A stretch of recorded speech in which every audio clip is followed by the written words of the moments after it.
September and football season now. That's all I got to say. With you there. Okay. Well, as usual, we'll start off with some public comment. And we've got some eager people this morning. Would you like to go first? He's one of ours. So, okay. Sometimes they claim me. We're adjusting. We'll just put it that way. So, technically three, but we don't have a whole bunch of public comments, so we'll be Generous. Good morning, commissioners. My name is Gary Olds. I live at 3308 Frontier Circle. As you all know, I'm a familiar face, and I'll probably be a familiar face until I'm not a familiar face because I'm 6 feet under. I have a couple things, and please forgive me because I don't have a script. I often speak impromptu, just led by what's on my mind. And I realize, I understand, and the public needs to understand, it's not a feedback session per se, it's just a comment section. As some of you may know, I'm a frequent visitor of the city commission as well. And oftentimes my platform is property taxes, and it's that time of year. I know you're anxious for football season. Football season is somewhere in the middle, I think, I'm not sure. we're also doing good. So But it's also budget season, which started like a month or 6 weeks ago, or however long it was. And I'm going to repeat some of my same comments before the city commission to you all. And I know you've heard it before, so I just appreciate your indulgence. Before me, I have 3 of our last tax bills. My wife and I live, as I said, on the west side of town. And I just want to go over the numbers here, how it impacts our family. And I want to preface this. I'm really not speaking for myself because we're blessed and we have the ability to pay these taxes. But I'm looking long term, long term, maybe when you guys aren't commissioners either, because you're in the same spot that I'm in, and you're living on a fixed. Someday we'll be living on a fixed income. But I think my in-laws who moved from Joplin, Missouri 3 years ago, they're in their mid-80s, live up on the southwest part of town and on a fixed income. And so I suppose as long as their investments do well, everything will be good when the property tax bill shows up. But in my 2021 property tax statement, the county taxes for our home went up by $63, which, by the way, pales in comparison to the $131 that went up the city. So I guess that's a small thank you. But the next year, 2022, our property taxes, I'm talking about county, went up by $120. So we're almost to $200 roughly over 3 years. And then last year, it only went up $3.19. So that's a big thank you. Cities property tax actually went down by $6.51. So they didn't in that one, but that's okay. And the reason I bring that up is that's one example of the endless number of parcels that pay property taxes, let alone the ones that don't. It's a different subject that you have to wrestle with as individuals, because you could go back in your files and pull out your last 3 because you're in the same boat. They're in exactly the same boat. The difference is, and it's a subtle difference, and I'm not dogging you for it, so please don't take it that way, but the property taxes that you pay are paid by the property taxes that everybody else pays, because you have a salary, just like everybody else. 10? 10. Oh, gosh. Okay. So I want you to just keep in mind as you're doing the budgets, be sensitive to the people that are struggling. And that's really the point of it, so that they can continue to reside here in the county or city, whichever. Thank you. thank you. Any other public comments this morning? Oh, gosh. Yeah. Gary, I'm going to give you an extra 2 minutes. I might go to the podium. I might take it. No, okay. Can I take it? No. No, oh, I just one other comment. Can I make it from here then? Go ahead. Continue to be transparent, Okay. the best that you possibly can in terms of providing information to the public. I appreciate nodding yes, because the guys on the city commission often don't do anything. Okay. Appreciate that. I'd like to ask the board to add an executive session to my administrative time. Cheers. 10:45. Okay. Catch that. I would make a motion to add an executive session to Clancy Holman's administrative time. Second. It's been moved and seconded to add an executive session to Clancy Holman's administrative services time. All in favor? All right. Aye. Thank you. Do we have anything else in terms of public comment this morning? Okay, so we're gonna move on. You start with the comments then and Commissioner Kenley. I don't think I'll have much really, just had a quiet weekend at home, enjoying the weather. Reviewed a lot of information, a lot of stuff for meeting, a lot of numbers to that. Not anything, and I'll start Get used to it. looking through the budget stuff. Watched a couple of K-State. We tried. One inning, each game, one inning. Yeah. Missed double play. And a foul ball. Should have been foul ball. Okay. Well, let's see. Thursday afternoon, I attended a meeting of the Keats team, including Clancy Holman, Brian Parker, Amanda Webb, John Elliman, Rich Vargo, and Brian Foster. Brian went over design requirements using the liner required and a future possibility of an irrigation system for excess water required by KDHE. It was a good meeting with lots of questions and information. And presentation will be forthcoming. After that, I visited briefly with Bob Isaac in the planning department. And then Friday, I met some constituents in my office for several hours, then went up to the fourth floor to check on the progress of the election space. And that's coming real well.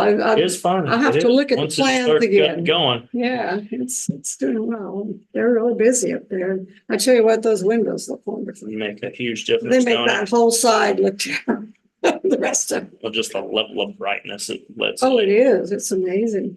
Yeah. Then I stopped by, just kind of stopped by the council's office, visit Clancy and Bryant, and came back to my office. They're having a blood drive down here. I saw John, he came in, and Elizabeth had given some blood. Anyway, and then I went over today's meeting and documents. My computer mouse wasn't working. I came back in, IT came down, and then it replaced it and the keyboard. So it wasn't the batteries that we thought. So Yeah. let's see. Saturday, I attended the Nelson Family Community Foundation auction in Leonardville. I didn't hear about that till late. Yeah, it was. I went with some friends, and it was really well attended. I have not been to one. We tend to go and later that evening, it Oh, was tonight, but. Usually it's later in the year, isn't it? Usually it's like July or August, no? So Well, it was really lots of people. I've been on a couple items in the silent auction, nothing on the big auction because some of those items were, yeah, there were pies going for $500. Yeah. It was just What are they made out of? strawberries and cream cheese and Oh. chocolate and peanut butter, all sorts of different pies. Well, they were real. I said, that's expensive. It's a good cause. It's really a good. $500 for a pie? I know, it was. It's not for the pie. Everything went up really high, so it's a It's little beyond. true. It's a little beyond me. We did get those at the fair a few years ago. All I came away was a tummy that didn't feel real good. They didn't have any cookies, but all pies, about 5 or 6 different pies, but it was really, they had 3 recipients that they were going to give money to that were sitting there that were, they do it really a good thing. Jordy Nelson was there and he was out doing the auctions and taking bids and went around talking to people. So that was fun. They auctioned off several of his footballs and some memorabilia and all sorts of things. So it was a good thing. That's all. Okay, well, as for me, Thursday afternoon, I had a meeting with the Economic and Growth and Strategic Planning team with the Manhattan Area Chamber of Commerce. This meeting was to discuss the metrics and deliverables on the assessment plan they're working on with their consultant, Matt Tarleton. plan and metrics and data will be coming out soon publicly, and it will be a guide us direction as how to look to economic and population growth moving forward. But I wanted to share just a couple of quick things on there. A couple of the big positives that came out of this in terms of just the community survey and them just working with the community partners was community pride, public safety, quality of life, and education. Probably not a surprise. Some of the biggest negatives: housing, cost of living, and aforementioned taxes. Based kind of off of a couple of different MSAs. The MSAs were just other metropolitan areas that we're not competing with. We're outside of a major metropolitan area and are similar in nature, both in population and communities that have kind of ran into stagnation over the last decade, which includes Ames, Iowa, Columbia, Missouri, Morgantown, West Virginia, Stillwater. I think I'm missing one in there somewhere. Anyway, did I mention any of that? I was trying to remember what I saw the same Yeah. presentation. I was trying to remember what other cities they were at our meeting last Tuesday. And it was interesting. The moral of the story is we're not the only one in this boat. No, these are all. Everyone wants to say it's isolated here. It's not. It's not. I think the interesting thing though is when you look at some of the comparables, we are struggling in the area of cost of living and taxes. It's struck me as kind of odd, particularly in sales tax. So we've got of those five, we are the highest. It's not close. In terms of median housing cost and rent, we're kind of in the middle, which is interesting. But in terms of property tax, we're on the very high end on that. Just something to take into consideration. But do have a good quality of life, do have good public safety, do have good education. Probably doesn't surprise anybody, but anyway, all those will be coming out. I'm sure they'll give a full-on presentation about it and kind of give some guidance as how they're going to look at that moving forward. So that'll be coming probably sooner rather than later. Due to that meeting, I did miss the meeting of the Flint Hills Mental Health Task Force. I'll try to get an update on what they discussed. I know there's an item that they're going to be coming to us about maybe incorporating that particular group as a actual board, specific board at some point in time. I know I mentioned that to you, Clancy. They're going to do that both with the city and the county at some point in time.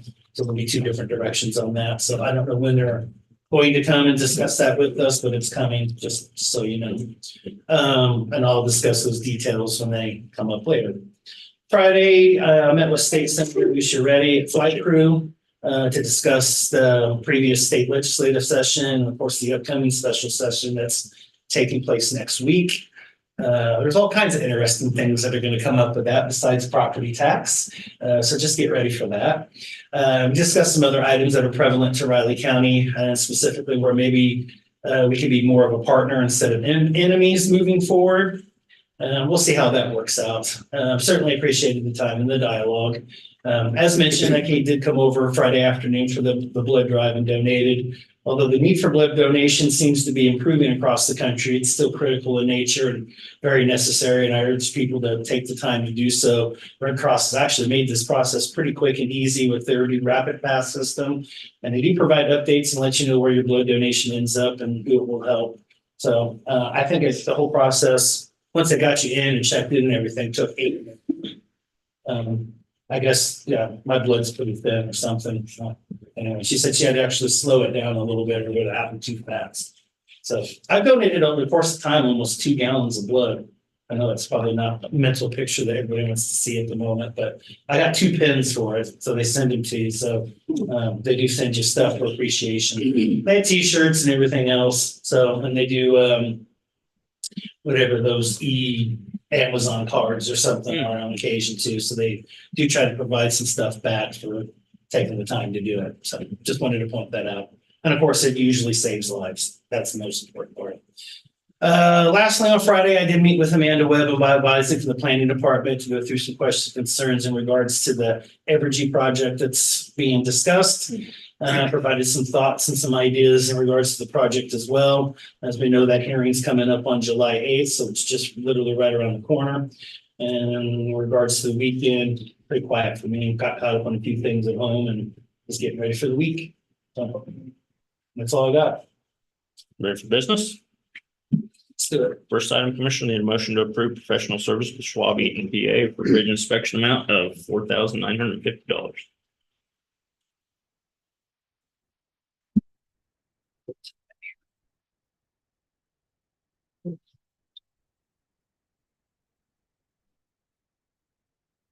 I can make a motion to approve and sign the agreement for the bridge inspections for 24 with Shaw Eden in the amount of $4,950. Second.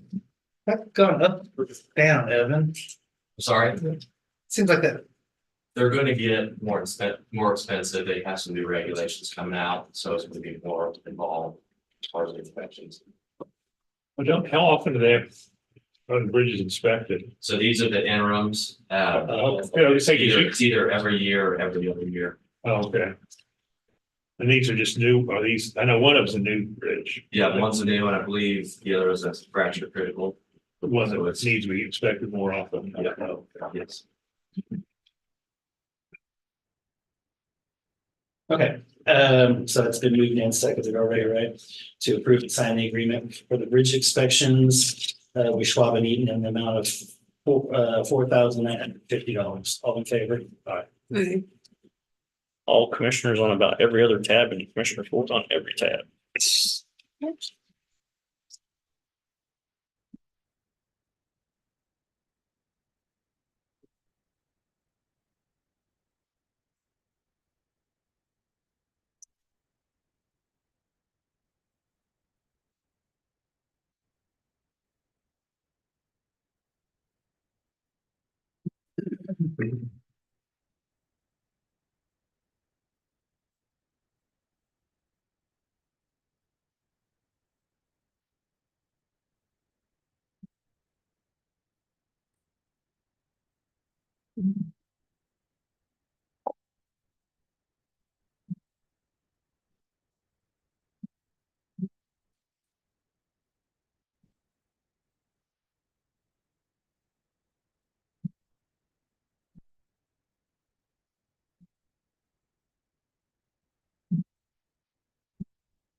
Okay. John, you've got 3 just by yourself. Yay. Be excited. On my luck, I'll probably miss one or all 3. We have to sign all of them, but just 3 of them is just you.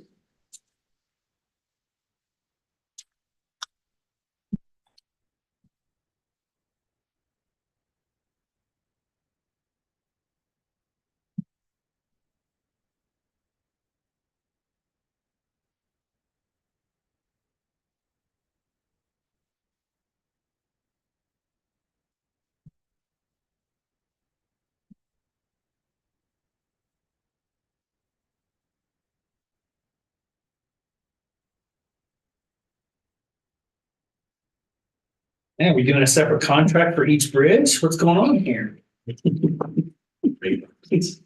works. We'll have another one coming up here in about 6 months, and that's where that. You're supposed to be the one coming in with good news, Evan. I know it. I'm disappointed. Public Works hates trees, get in the way of roads, set them up for paper. Maybe you won't get any credit for telling me these things. Doesn't help. You're still gonna get views when you bring that things.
Thank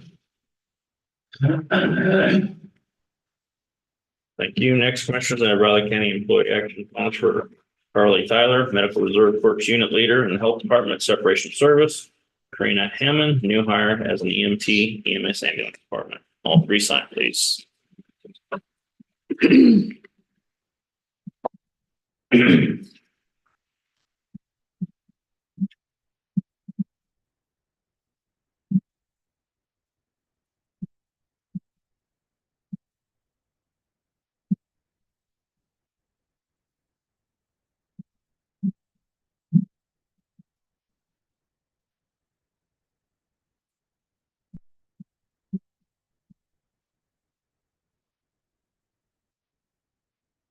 Commissioner Ford, you're making a bad habit. Oh, you missed some? Told you I would. You just tested Rich to see if he can check. Him.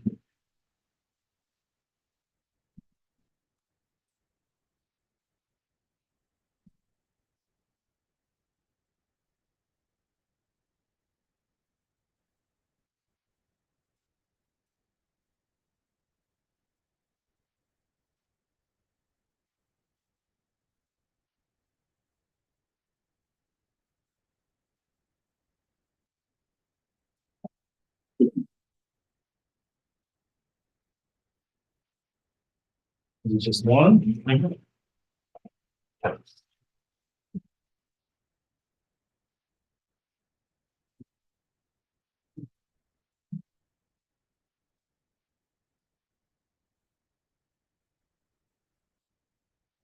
Thank you. Yeah.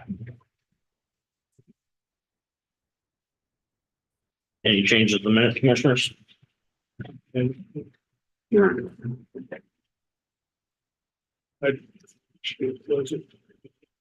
We move to approve the minutes of the June 6th meeting. I would second that. Been moved to approve the minutes from the June 6th meeting as written. All in favor? No tentative agenda, look, Commissioners. Any items for next week's press conference? Commissioners, I'm up next at 9 o'clock.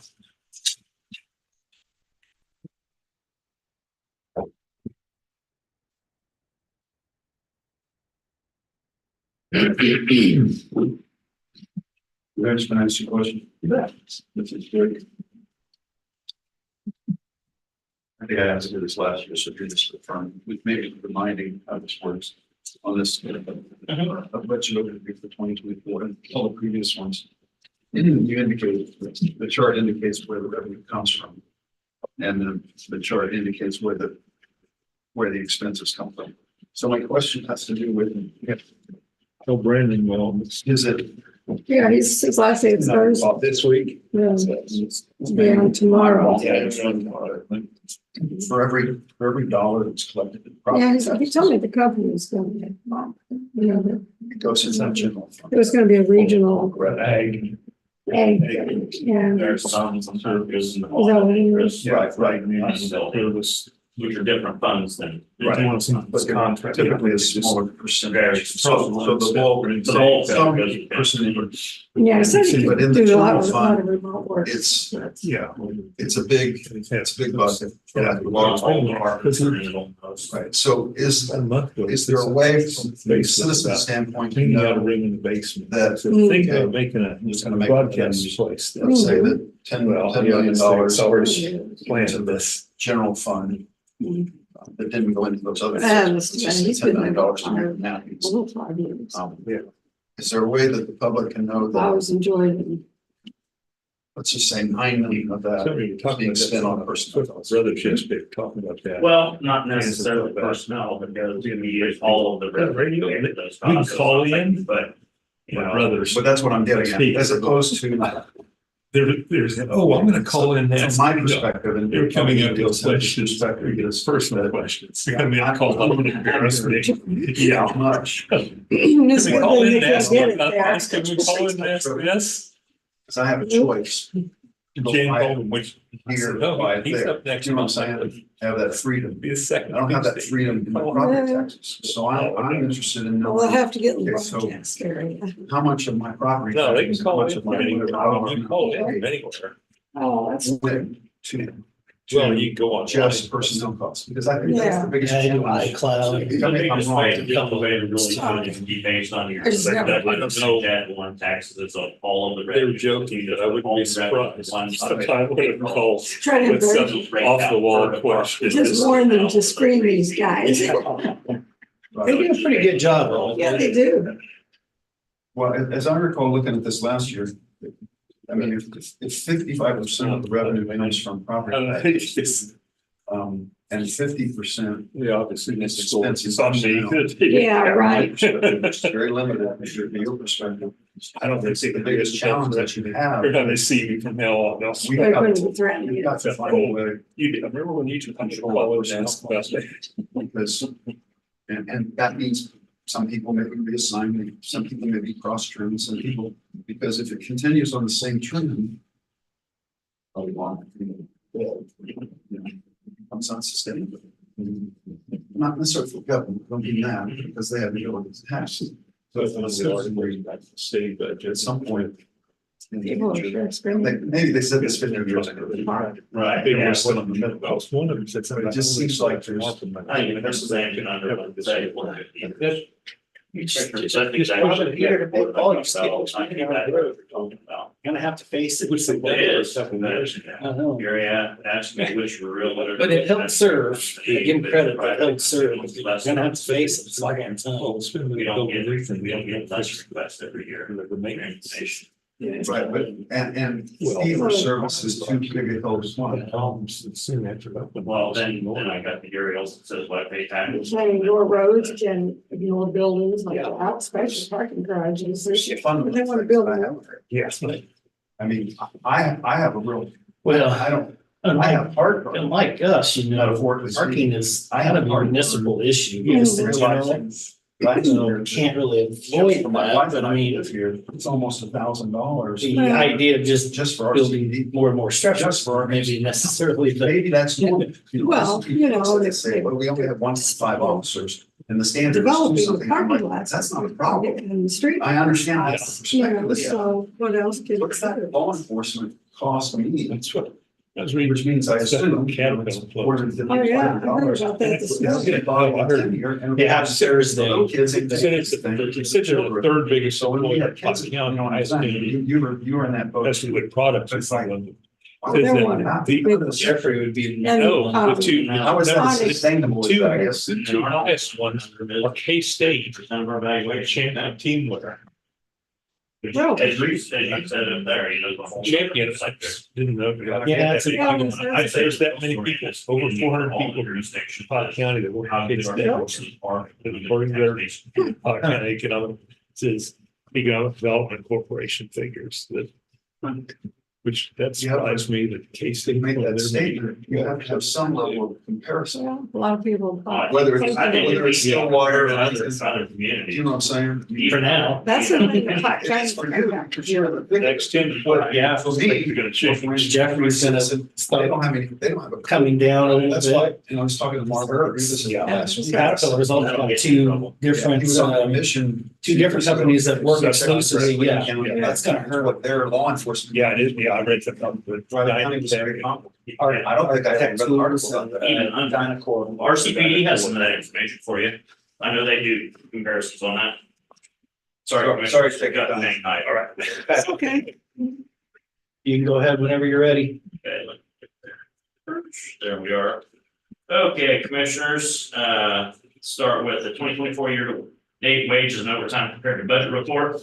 You can see in the upper right-hand corner, we're at 41.67% point in time of the year. That's just what we use as our gauge to assess approximately where departments should be budgetarily. Just a little snapshot for us, department heads and ready to keep an eye and communicate with departments. Okay, here's where you're at, you're doing fine, or, watch it middle of the year and you're way far ahead. So those highlighted in the red are a little over that at this point. Just something to keep an eye on. Always like to keep an eye on the percent of overtime compared to wages. EMS ambulance always pops out there at 18.92. The overwhelming majority of that, Commissioner, of course, is budgeted overtime due to their 365 days a year, 7 days a week, 24-hour service. The other ones to watch are Public Works and also Solid Waste. Both of those are really doing pretty good right now. Overall, we're just at 2.52% point of overtime. Solid Waste, Public Works, Noxious Weed, they budget 8%, just to give you a snapshot comparatively of what they have in their budgets. The rest of us departments, kind of like clerk, treasurers, registered deed, budget 3% for overtime. Any questions on that, commissioners? Well, we'll back up. Why is the health department 50%? Scroll down a little more. Showing the general fund of over 50. Yeah, we could check on that. It could have something to do with the grant position, or Well, it says the grant funds are a separate line. Yeah. we can check on that. Rich, I can tell you why. Because when the budget is set, we put that budgeted approved amount, but then they've had grant funded positions added and the budgeted amount in the budget book hasn't changed. And so those are the additional positions that have been grant funded, but the original budget was not amended. That's what I suspected. Okay. That's what I suspected. Let's just see if I can get it on the screen. This report here, commissioners, just a bit more detailed breakout per department of regular salaries, seasonal and overtime. Give you a little bit more detail on where those funds have exactly gone. If you have any questions on any of those details, you have a chance to look at them. And as with all these reports, commissioners, if you haven't been able to go through them completely and do after this meeting, feel free to contact us with any questions you have. Next report's 2024 year-to-date budget activity report. Once again, we're using that 41.7% as our barometer. Those highlighted in the blue are those that are in excess of that at this point. Of course, this first page is all in the county general fund, commissioners. And so it would have to be the entire fund that would be over the budget amount to be a concern. These are just departments within. Of course, coroner, it's just cyclical. It is what it is when we get it. We always base that budget based on previous years, and if anyone has a crystal ball to get that accurately, we have not figured that out. Budget appropriations, insurance, cyclical once again. Budget appropriations generally about 50% first part of the year, other 50% second part will balance out by the end of the year. Insurance as well. It's cyclical when you get those bills, and all transfers have been made.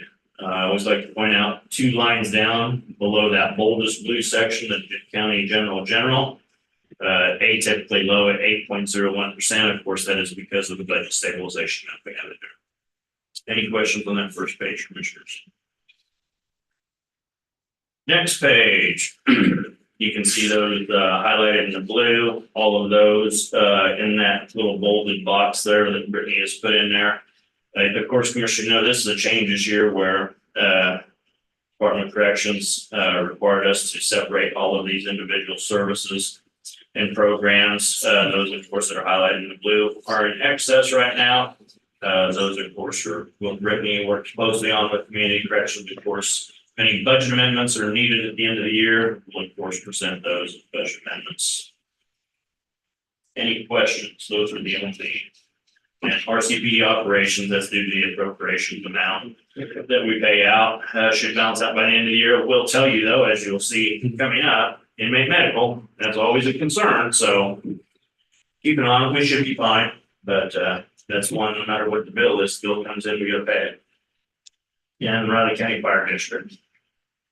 Any questions on that, commissioners? Next page is all enterprise funds. Enterprise funds derive their funding from individuals that live in or own the property in those districts. There is no ad valorem taxes that is used in these benefit districts. All of them look to be doing good at this point in time. Any questions on those? Next, several pages, Commissioner, just comparison of 2023 to 2024. May to May and also year date through May, just a little snapshot, not always an apples to apples comparison, but give commissioners an idea and taxpayers an idea of the difference that was paid out from one year to the next. Any questions on those? Excuse me. This here is a little bit more detailed breakdown on that departmental line item. I showed you general fund, general. Shows personnel, which is separation of service payout. No one gets a regular hourly or salary payment out of there.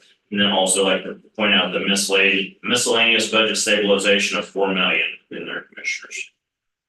None of that has been spent. That's why that percentage spent is atypically low compared to most departments. Any questions on that? Year-to-date budget activity for RCPD. Position, of course, is high. I like this next page a little bit better to show the comparisons of where we sit 2020 through 2024. You can see we're high on the position and anything inmate medical related. Right now, building maintenance, knock on wood's doing pretty good, but that can always change in a hurry. That's one in the past we'll like to keep a close eye on. And then, of course, budget appropriations are at the very bottom, so largest. That's why we're a little bit over on percentage right now. Any questions on that page, commissioners? Next report, offsite inmate medical expenses paid by Advanced Correctional Healthcare. And this is the third party provider of inmate medical. Of course, commissioners are aware that Clancy, Brittany, myself are in consultation with Mark French and also ACH about redoing the contract. They're wanting additional nursing hours, so we're trying to get that in the contract. Of course, that'll be a higher cost.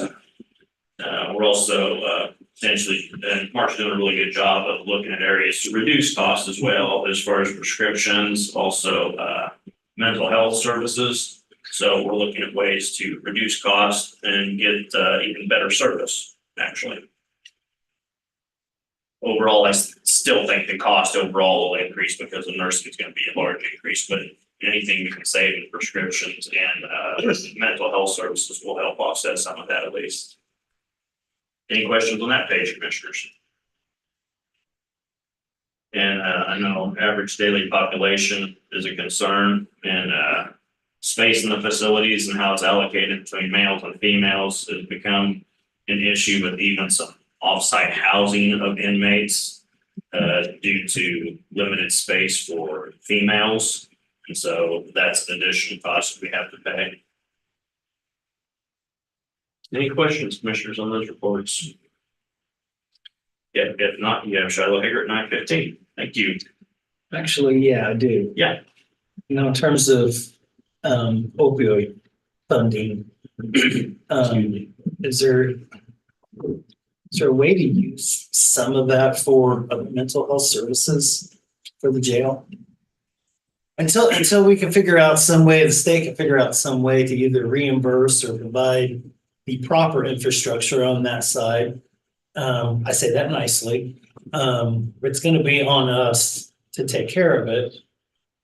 Is that a possibility? Yeah, I think what we're really looking at right now is, I think, well, I know, Julie, Brittany and Elizabeth are currently looking at, do we need that position at the health department to be full-time? And if so, we'll use the opioid funds for that. And then what funding is left over? Right. And then where to direct that, community corrections, RCPD, county attorney, and then, of course, we'll come to the board and say, Right. okay, where would you like to allocate that money?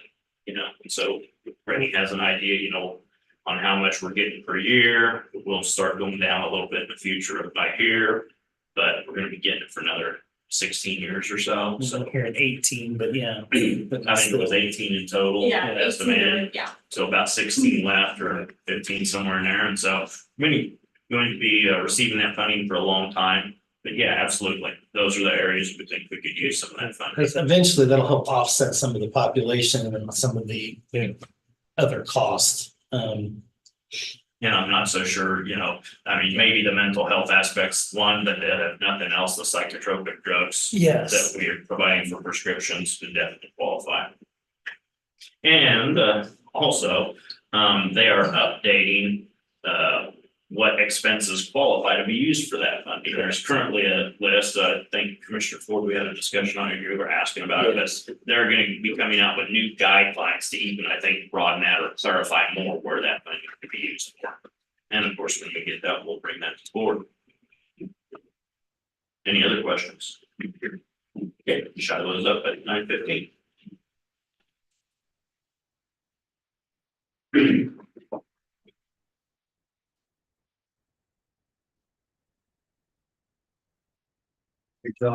It's RCP to settle on the revised budget presentation. And we'll need. No. But there's one out there. I couldn't find it on the website. There's an not amended, that's not the right word. Adjusted, right? Because the original you said work on it, and then they came back with another one. Yeah, they came back with 3 different proposals and I think we landed it. I think we landed at the 5.9. I can email that lady. That's the ceiling, you still can drop it. The 2 biggest factors seem to be, the part of that salary survey and insurance. Were the 2 biggest factors. But there was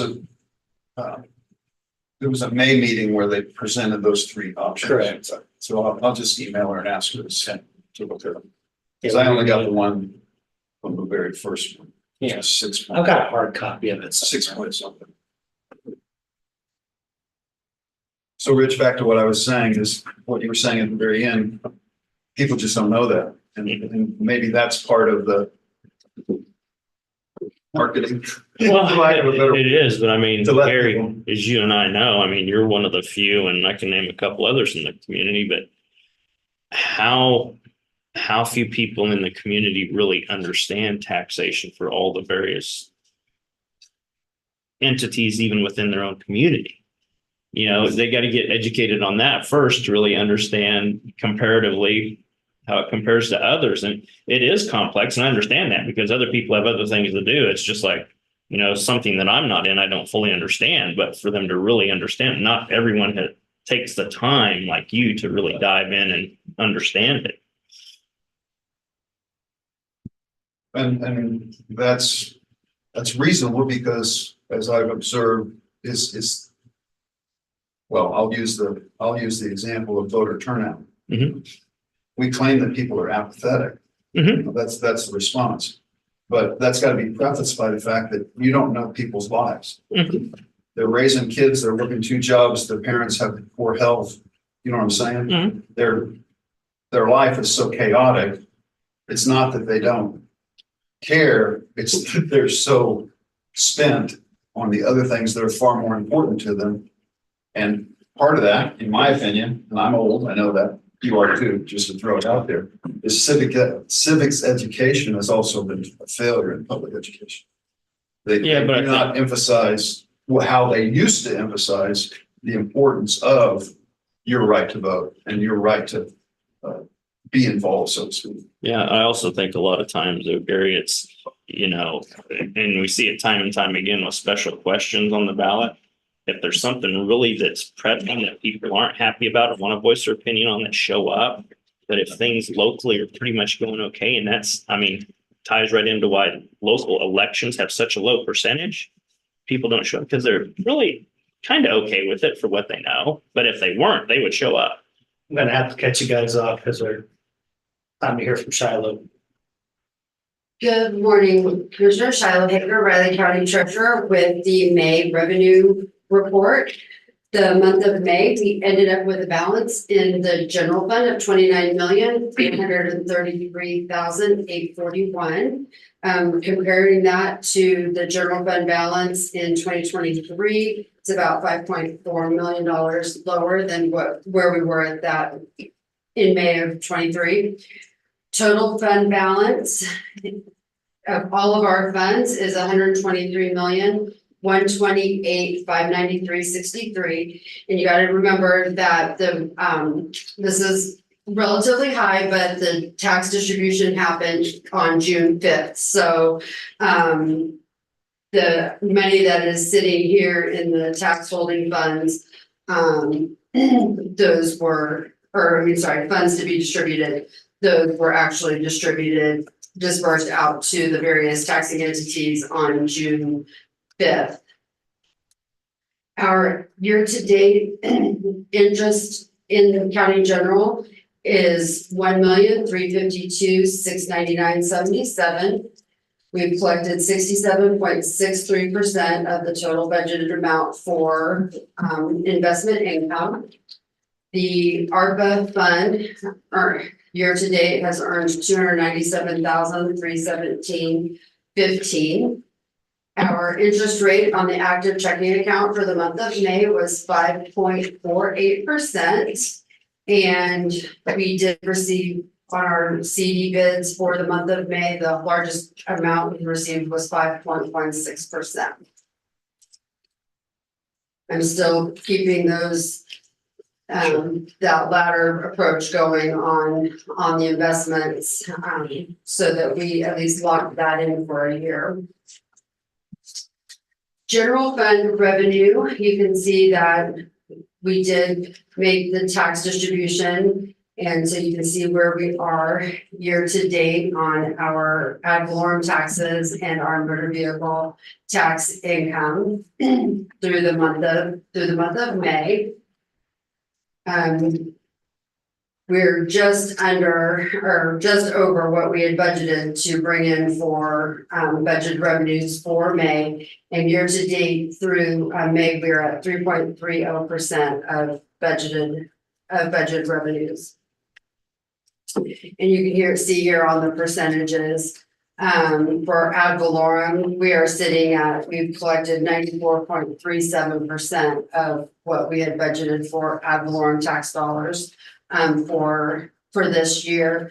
We will have delinquent notices were sent out on Friday, so we'll start, that many will start coming in. We'll still have 2 more tax distributions, one in September and one in October. So is that 94%, is that about average for what we get from, It is, we're sitting, because I know you, like you said, you have to keep sending late notice and all that. yeah. Yeah, we're sitting right, usually about this point in time, we're sitting at about a 4 to 5% uncollected. By the time we get to the end of the year, we're usually right between 2 and 3% as uncollected taxes, so. Sorry. And you can see here that through the month of May, we collected a total of almost 83% of our total budgeted revenues for the year. Sales tax, the general fund sales tax that comes just to Riley County Riley County's portion was 188,313.31. That's about 4.5% lower than what we received in May of 2023. But we're at 13% over what we had budgeted for the month. And year to date, we're sitting at 4.6% over budget on the general fund sales tax. The road and bridge dedicated sales tax was 216,822.94. It also is a little bit lower than what it was this point last year, but it's 30% over what was budgeted for the month. And year to date, we're at 11.63% over budget for the road and bridge sales tax. Then when you look at all of the sales tax that was brought in, general fund sales tax is about 2.43% lower than May of 2023 year to date. And compared general fund sales tax is 7.89% higher than what it was in April. This represents March sales. Question on those, we'll scroll on that back down where you were, on the general tax, the other one, the general fund says it's 7.8 higher than April, but then the bridge is 7.89 lower. Oh, that's a typo. It's a Okay. typo. It's supposed to be higher. I didn't know how could one be up. No, that's my fault. Sorry about Okay. that. It's higher. It is higher, Okay, yeah. that's fine. Yep, the low I didn't know blue. if I missed something. Yeah. Cool. Yeah. Sorry about that. Good eye, Greg. You caught it. She just put it in there. Just a test. And then There were a lot of numbers. on this. There's- So you see that you- the distribution among the various types, just for you to review. And this is the distribution of those sales tax dollars among the various cities and then what the county gets to retain. And I have submitted the March. So March would be the end of a quarter, so we have I've sent the distribution request to AP to be paid out here in June to the small cities. Any questions about any of that? Okay. Well, I did, so just to give you some numbers, as of this tax distribution, we have collected 94.69% of the entire tax roll for the whole county. And then for just Riley County's portion, we've collected 94.95% of the tax roll. So like I said, we're have about a 5% uncollectible tax rate right now. Just to let you know, I will be out of the office starting tomorrow through Friday. I'll be at the Kansas County Treasurers Association meeting in Wichita. And then for July, I just wanted to give you a heads up that I will probably just email you my report for July. I will be out of the office the first week and then I have surgery and I'll be out for 2.5 weeks. So I don't think I'm gonna be able to squeeze in an actual physical report for you that month, but I will definitely have it prepared and I will email it out to you. Our office is, still, summer months are pretty busy with motor vehicle work. So that's kind of what's been keeping up a lot of our time occupied right now. But we're just plugging away. So are there any questions? That delinquency at this point, isn't that a little higher than it typically is at this point? It's usually around 97, isn't it, that's paid? I actually looked and last year for May, it was still at about, it Okay, wasn't much difference. okay, good. No, to know. I looked and Something else. Good to know. yeah, it does. By the time we get to the end of the year, it is it is usually just under 3% usually, so. Okay, good deal. Right now, because we'll get a pretty big, quite a few people will pay here in June and July, those delinquent notices especially. And we'll get a big hit right before publication happens in August, so. Great. But yeah, so I'll keep you posted. Thank you, Shiloh. Any other questions? All right, thank you. Okay. Mark, how you doing? Pretty good. How are you? I just typed in your dad's name as I saw you walk in. I saw your dad at Menards Friday. It'll be nice. I always see him in there. His dad is always super nice. You know, I think highly of your dad. He's a great guy. Must have had a good golf game. He keeps trying to get me to retire every time I see him. Yeah, he had golf, yeah. Doing better than two.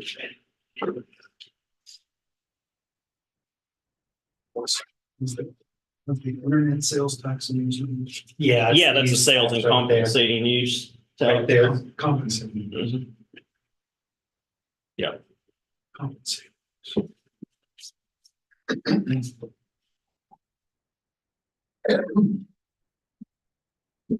And on your voting, people have 20 days to vote nowadays. Yeah, we've been over that.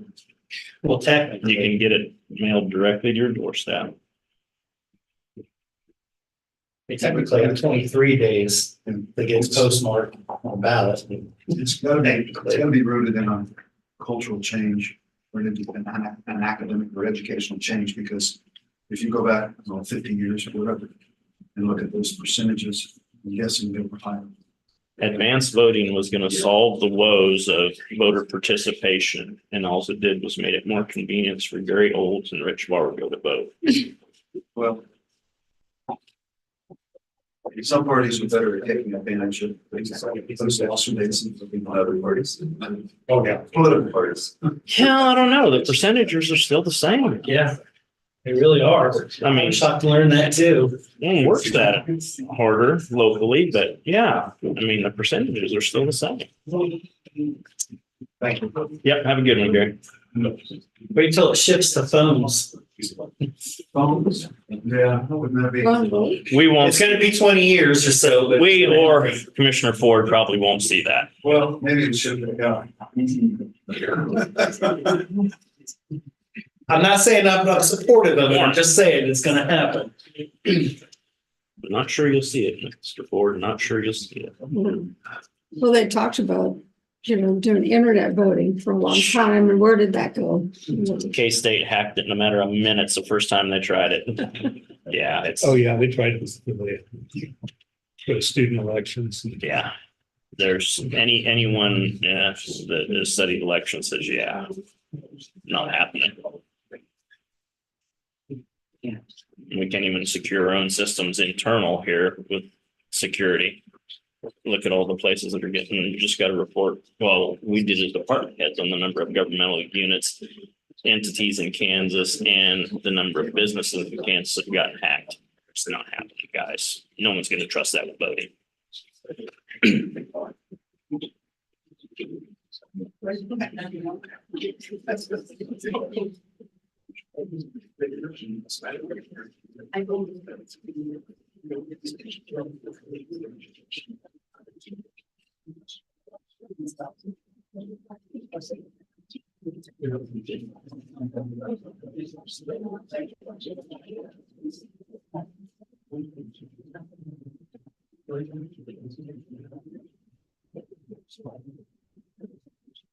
How you guys doing?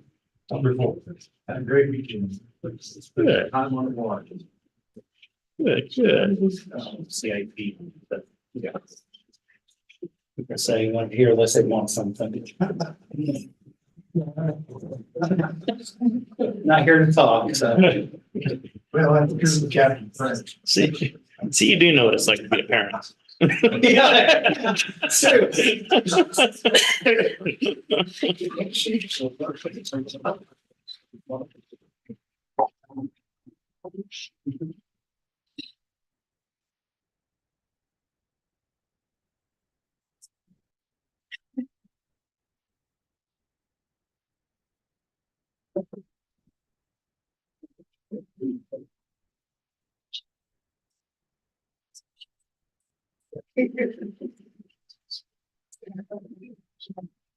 Yeah. Okay,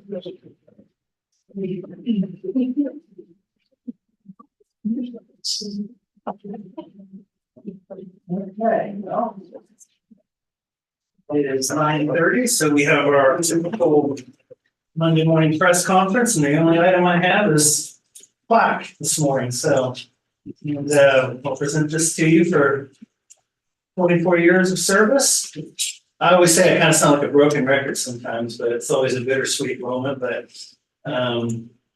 hate to see our long-term employees go, but I'm always grateful and thankful for the time and service and dedication that you guys give during this time. So this is for you. 24 years of service to Riley County. Appreciate your time and energy, and wish you the best of luck on future endeavors. And you get to give a speech. Thank you for this. Yes, you're very welcome. No speech coming, just want to thank Riley County for the opportunity to work here for 24 years. Worked with some great people, had some family working in the same county.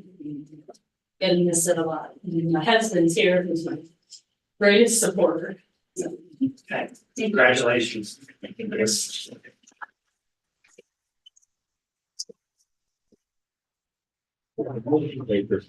Yeah, where's our picture taken? Yeah. You do it up, Karen? Yeah. We need a picture show like the Yeah. commissioners and.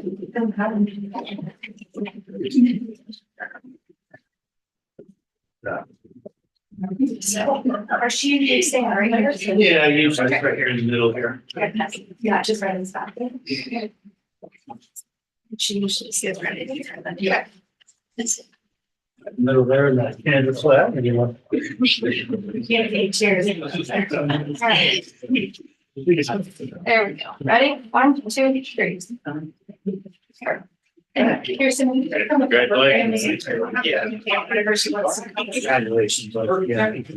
Congratulations. My sister and niece. Yeah, you and that sister of yours is something.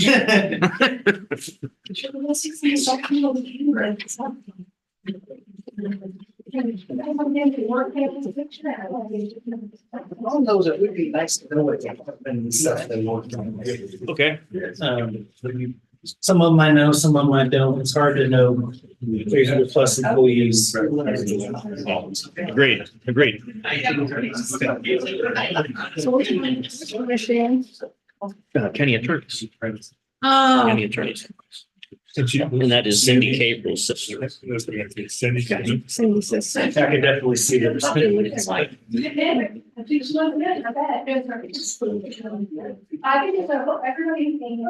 All right, Shirley, come on, guys. There. Well, you can picture me.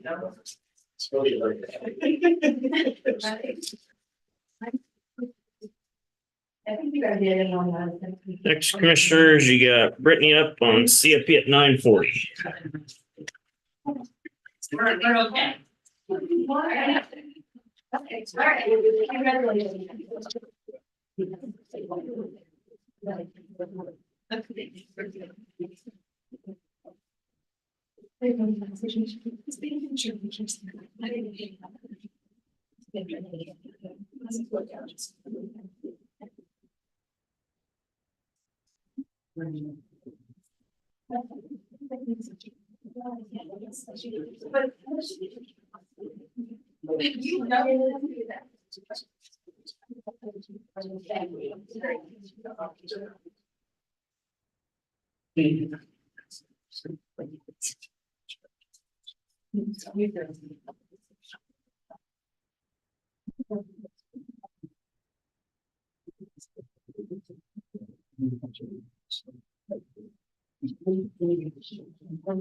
Right at the beginning of the millennium.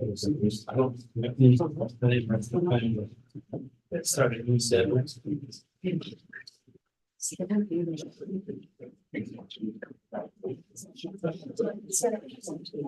Yes.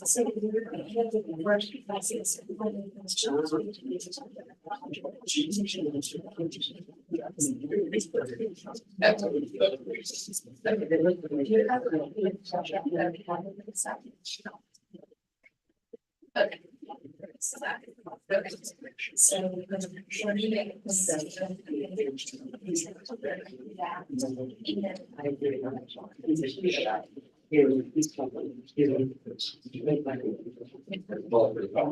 Yeah, and just.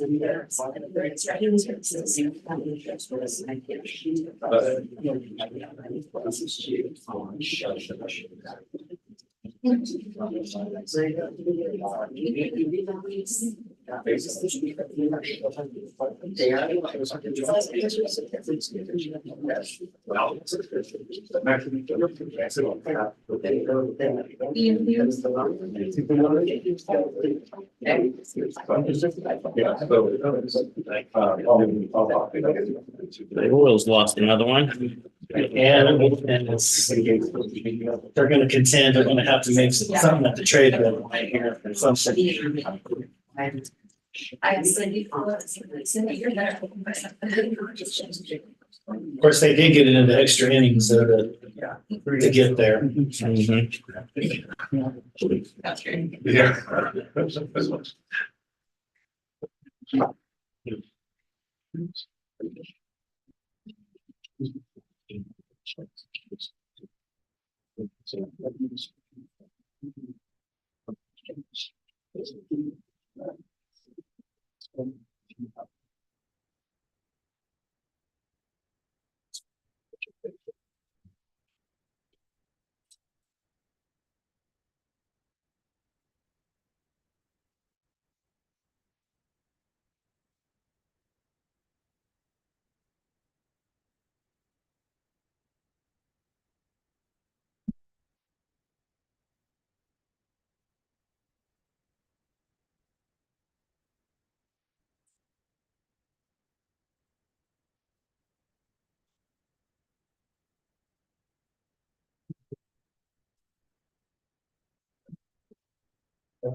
You're at 9:40. Brittany, you're up. Good morning, Commissioners. Brittany Phillips, Budget and Finance Officer. I have our first CIP work session for 2024. Here is our estimated cash position. So this is our estimated beginning cash balance of $13,413,482. With interest that we have received to date is $435,909. Including the general fund transfers that we have done of $5,509,446, bringing our total resources available to $19,358,837. Project expenditures, actual and estimated. So this is what we've already spent and what you have approved. So what we have left to spend on the projects that have been approved is $3,720,518. Debt and lease payments of $1,001,880. And then of course our cash reserves of $4,702,991, bringing our estimated cash available to $9,933,448. And here's just a list of our reserve funds. So we have CIP reserve of $500,000, FAIR, FFE, hardware refresh, and of course our CARES. And then here are all of the CIP requests that we are presenting today. These are based on the critical needs that we were asked to bring back to the board.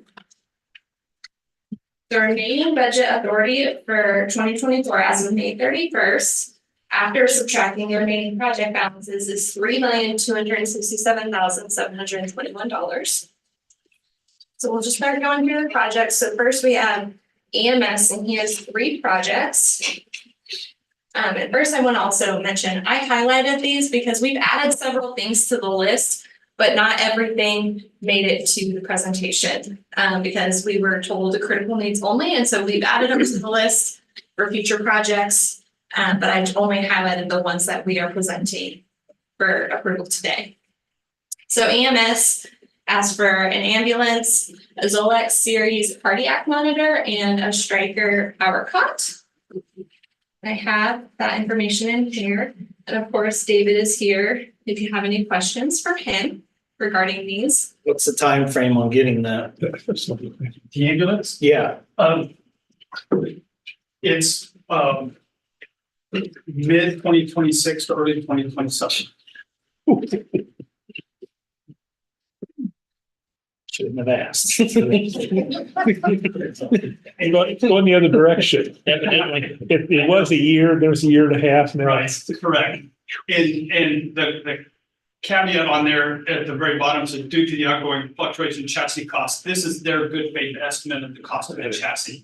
Yeah, because the last one's kept the one Yep. that we got here. So what they've put in, what they've been told it is expected from the manufacturer, but the manufacturer said it's all subject to change. So obviously getting us emergency vehicles is not an emergency for them.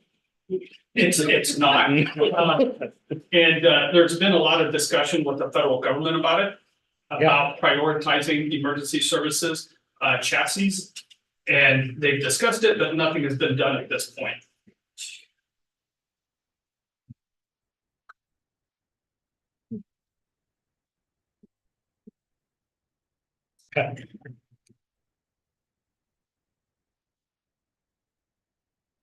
Any more questions on any of David's? As we have the cardiac monitor on here and then the power cot as well. Okay. Next on the list is 2 items for parks. And we have the aerator and the Pollard Hall foundation repairs. Any questions on these for John? I don't know about the Potter's Hall one. I felt I had to put it on there so you see the cost Yeah. and whatever your decision is on that, I thought I had to put it up there for consideration. I guess for me, it's a time from how long it's gonna take to just replace it. I mean, it's 60 years old. I mean, at some point in time, we've gotta we've got to discuss that. I mean, I guess if it's gonna take 4 or 5 years, maybe it's a necessary cost, but we've tried foundation repairs in the past, correct? We've tried floor leveling type stuff, yes. Nothing with the foundation itself. Well. Okay, this is a professional question then, being an engineer. I mean, this is gonna work. It's the same type of system that would hold up your bridges. And so, yes, it should work. Okay. I've not seen it. I've not seen a whole lot of building stuff either, but. Yes. I go back and forth on this one. Well, eventually we've got to replace that building. You know, it's just, that's just where it's gonna be. Why keep throwing money into it?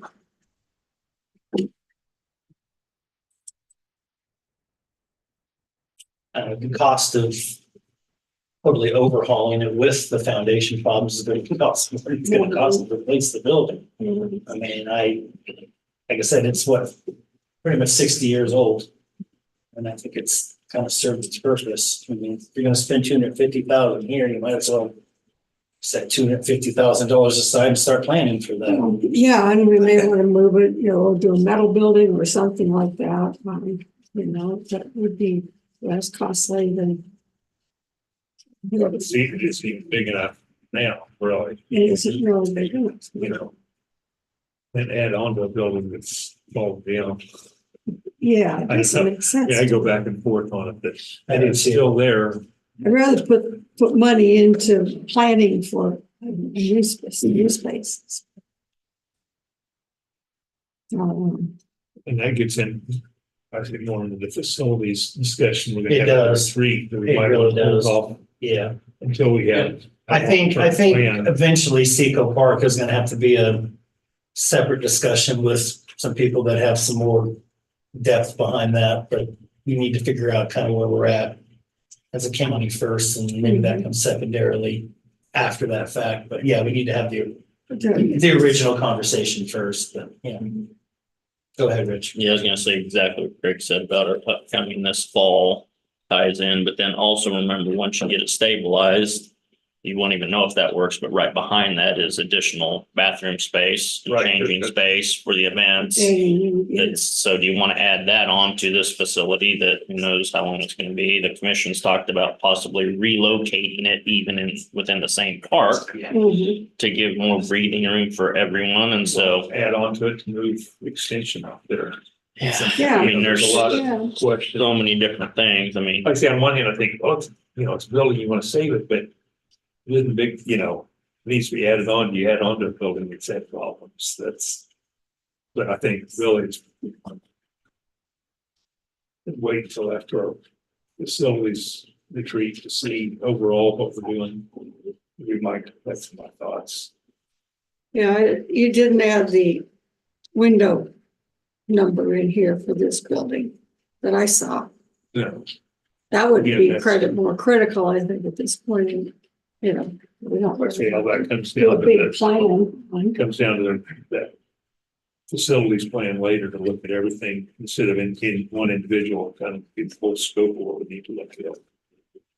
I know on Potter's, Gary would agree to starting over.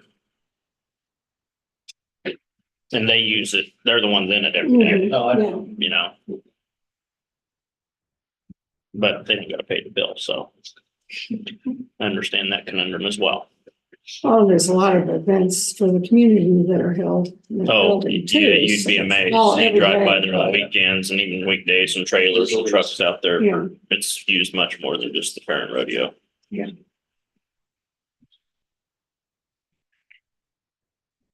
Next, we have noxious weed. He has 2 items here.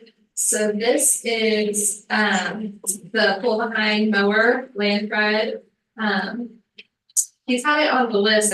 He had it on the list before, but he put it back on as a critical need. And then also a mower tractor. So if you have any questions for Mike, he is here as well. to answer any questions regarding the students.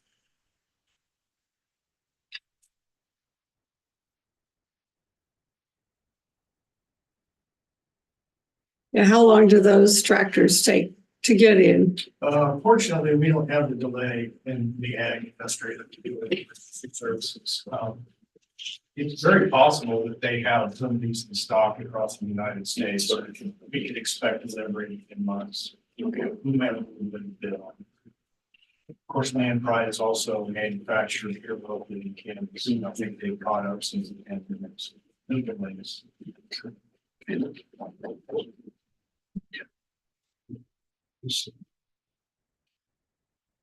assuming that's probably the same with your other equipment, John. What's that? You got it. Yeah, trucks and plows and spreaders. I'm not sure on the pickups anymore, what the delay is. I don't think it's as much as it used to be, but they're still not, as of right now, they're not on a state bid yet.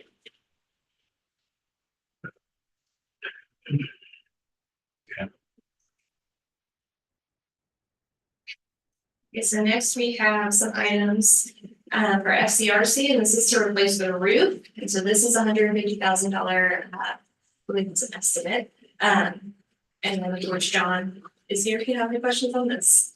That seems kind of low. That's the best estimate I got from Jerry. Okay. It's probably maybe 6 months. Elderly Child Resource Center, okay. Next is the museum. They need to replace their HVAC.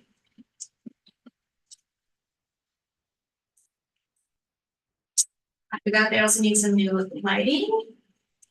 I just think it would be more efficient at casting better light, costing less, and then some of the lighting is going out to different areas. Lighting probably won't cost as much as the estimate in here. That's that estimate was done before I had a chance to go look at it.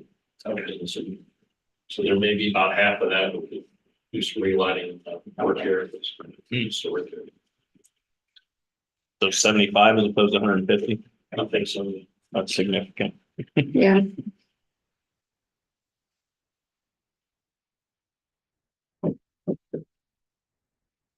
Okay.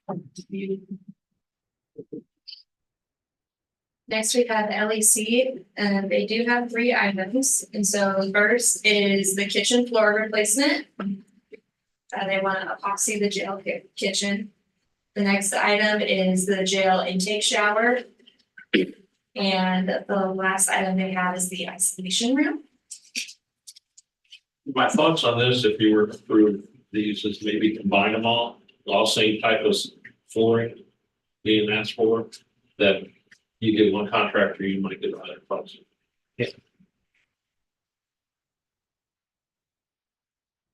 yeah, just like it seemed like those were kind of high, flooring. No, they're not, but they'll last a hell of a lot longer. Yeah, Amount of work on the kitchen, everything has to be removed from the kitchen. Like we will be shut down for a couple of weeks. It's significant. I was shocked that it's actually that long.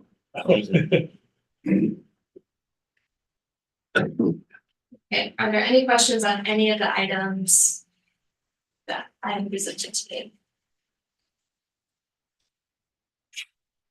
So what do you do when the kitchen's shut down for 2 weeks? So a couple of years ago, the department bought a barbecue trailer. Oh. So honestly, That's the plan. we focus a lot on keeping our food at a certain dollar amount. Yeah. And for 2 weeks, internally, we're gonna take a little bit of a budget hit, just because it's gonna cost a little more to process it, but we'll have a plan in place and we'll be able to do it effectively. As reasonable as we can. Yeah. So you know, a lot of hot dogs and hamburgers. And we got 2 big smokers, you do pulled pork sandwiches, stuff like that. And then we'll do a dry wrap.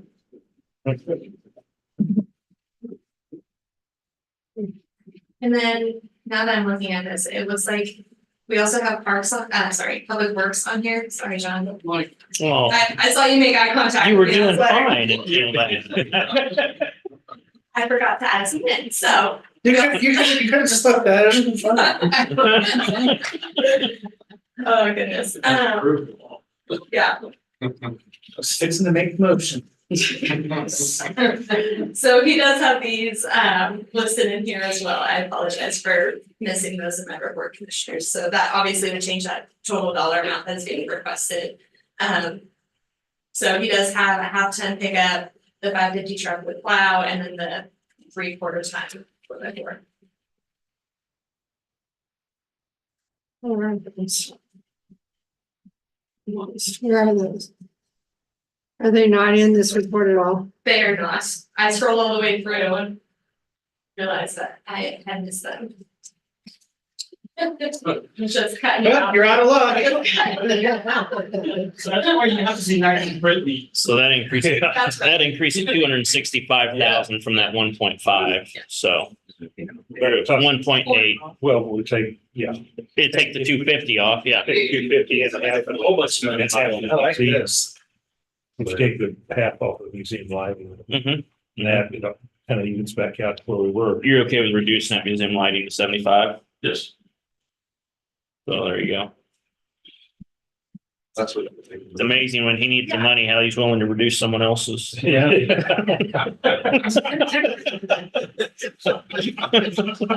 can take off, fire off, too. Well, they already did. They did. You got plenty of trucks now. They have to be on the list, John. Whatever you did to make Brittany mad, that's not my deal. Suppose you're about to say ambulances are overrated too. Well, apparently they are, 'cause they don't seem to care about getting them through, so. Easy. Yeah. That's good.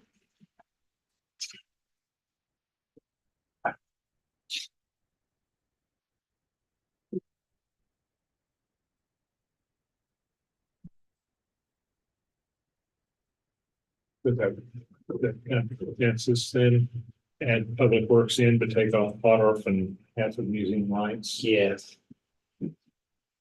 325. Good, but actually, Can we do a quick total on that? lowers it a little bit. Yeah, He said remove pop, right? yeah. Yeah. And, Taking off 325 and adding 265. About 60 less than that.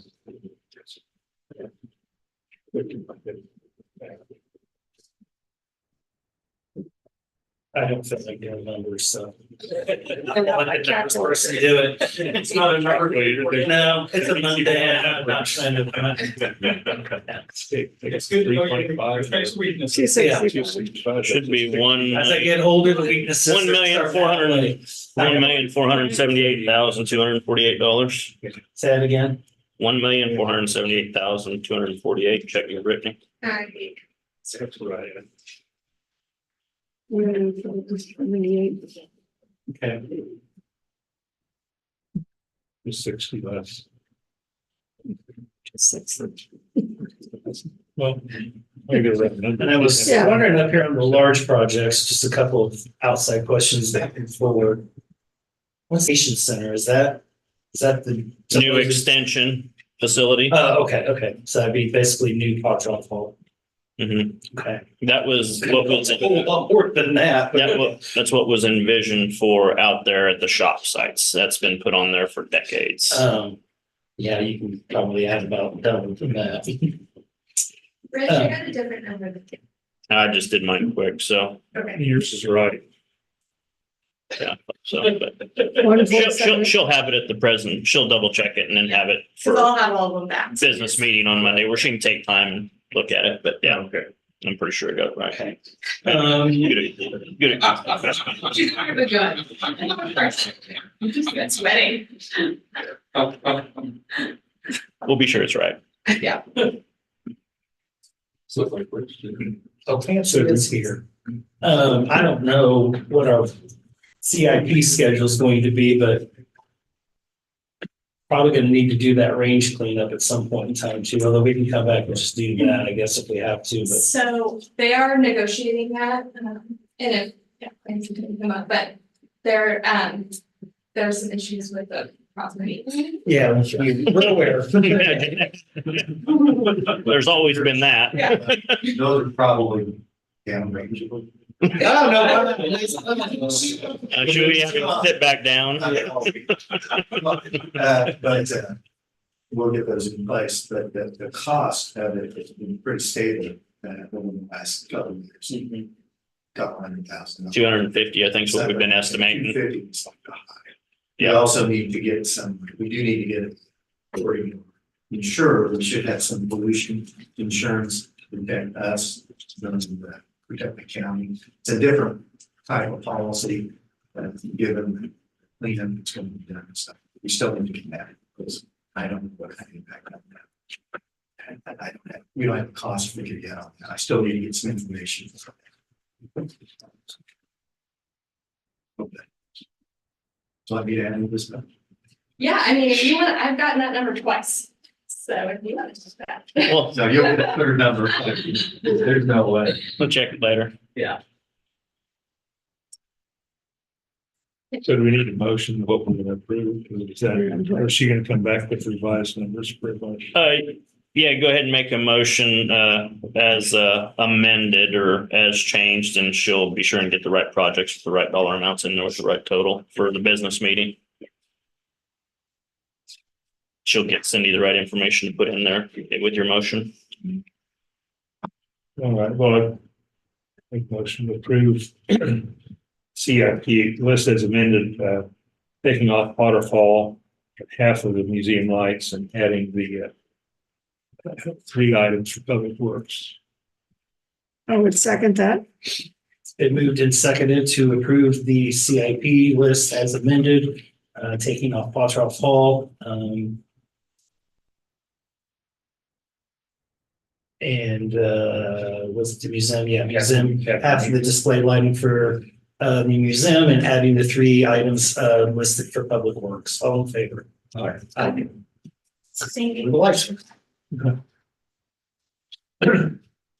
Thank you, Commissioners. Thanks, Commissioners. You have John Helen at 10:10. Thanks for coming down, guys. Thank you very much. First, I gotta get my.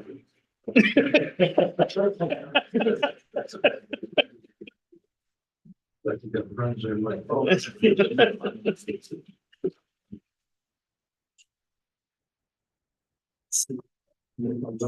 See you.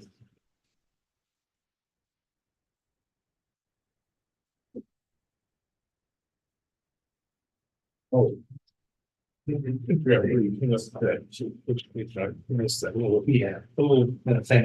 was looking at all this, and skipped over the week number up at the top.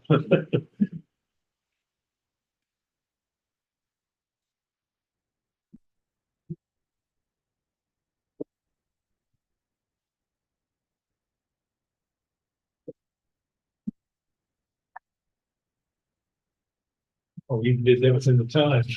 Yeah, wait.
The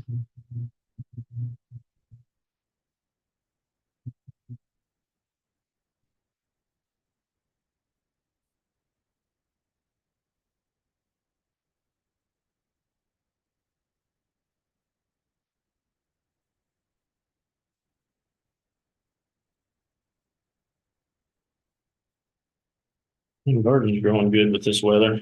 Yeah. Man. My corn is too. My corn's, that's for the out in our field corn's 4 foot tall already. That stuff Yeah. is just unreal. Weeds are having a good time too. Yeah. Like I said, Weeds? Yeah. Weeds, Weeds grow just as fast, but. I did lots of mowing this weekend. I was a bachelor this weekend, so What's like that? my Like sorry 16, dad, so and didn't so know, and I was. She usually does. She's had horrible allergy reactions this year for some reason. She's going to see a specialist, and things have been getting to her. And she was gone this weekend anyway. But yeah, she really likes it and enjoys it. But yeah, this year she's been fighting something. Matter of fact, it was starting to flare up as she left on Friday to go see her dad, and she was not very happy.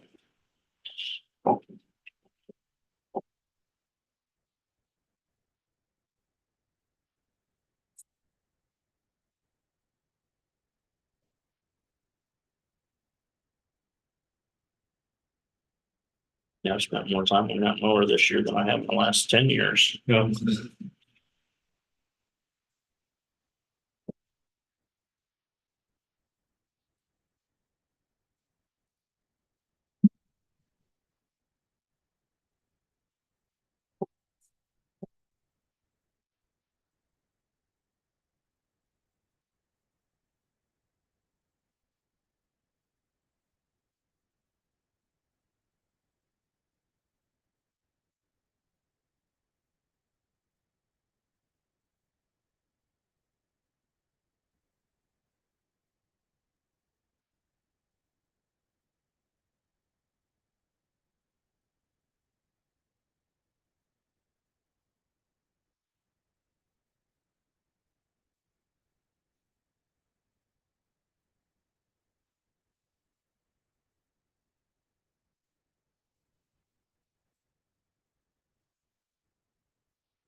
John, I had your numbers in the total. I just didn't have them.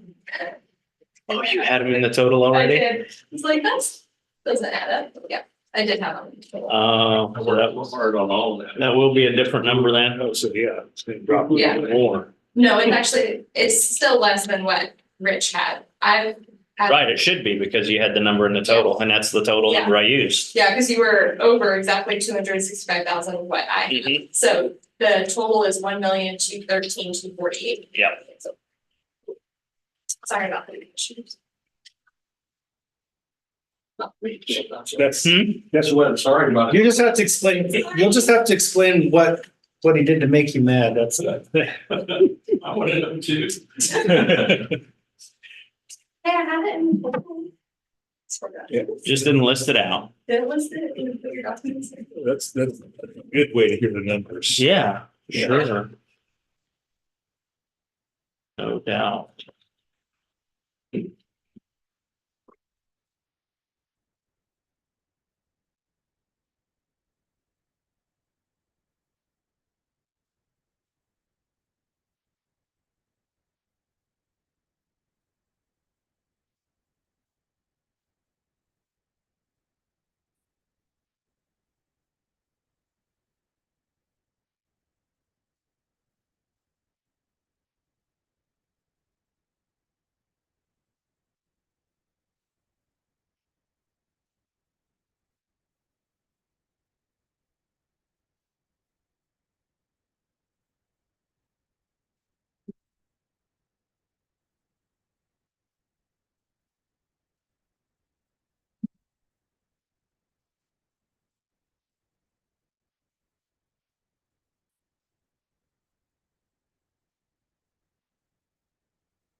Go ahead.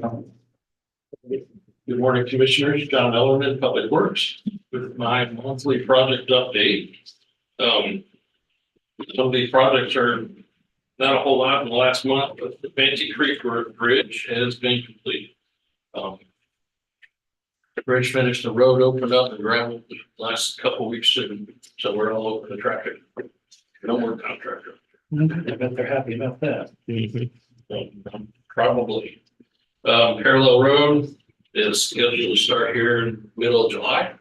Little box culvert up there that been on our sales tax list for a while, and getting closer with right of way and permitting on Winkler and Kitten Creek bridges. Or box Winkler Bridge, Kitten Creek culvert. Parks are now fully staffed and have 3 seasonals on board. So mowing should be happening pretty quickly or well more efficiently now. They're starting to do landscape beds, get back into them. And then next week, next week, start spraying the weeds. I've got 1 employee in parks, and you'll see later on, I've got another employee in traffic control that are scheduled to take their CDL test this week. So wishing them luck on that.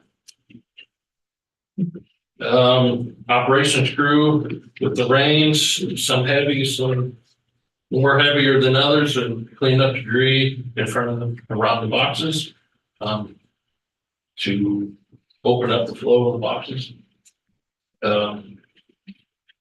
We, from our asphalt project, overlay project, we kept all the millings this time and brought them to our yard. We're adding those to the truck parking area, and then some of the rest we're spreading out within the storage yard and around the shop area.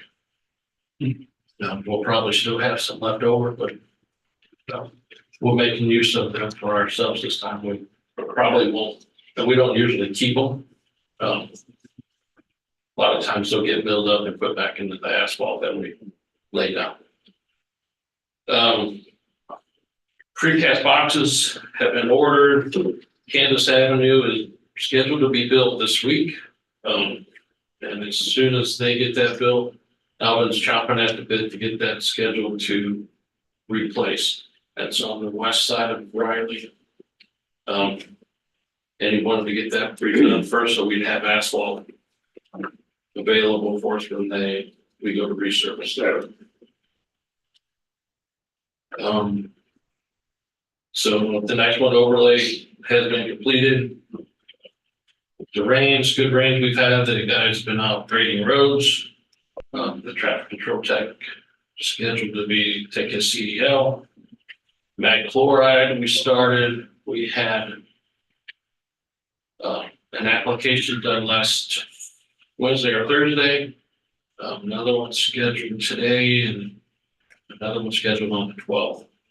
And that should take care of all our magnesium chloride dust control.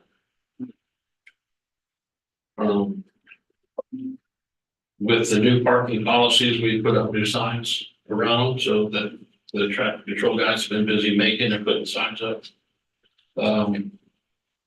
I've had a report that there's been some stop signs, the signs being missing or stolen around the Pillsbury area. So we get those fixed up, replaced. That's a bad deal when people start taking stop signs. When we know about that stuff, we get them up as quickly as we can. Those can be really, really bad deals.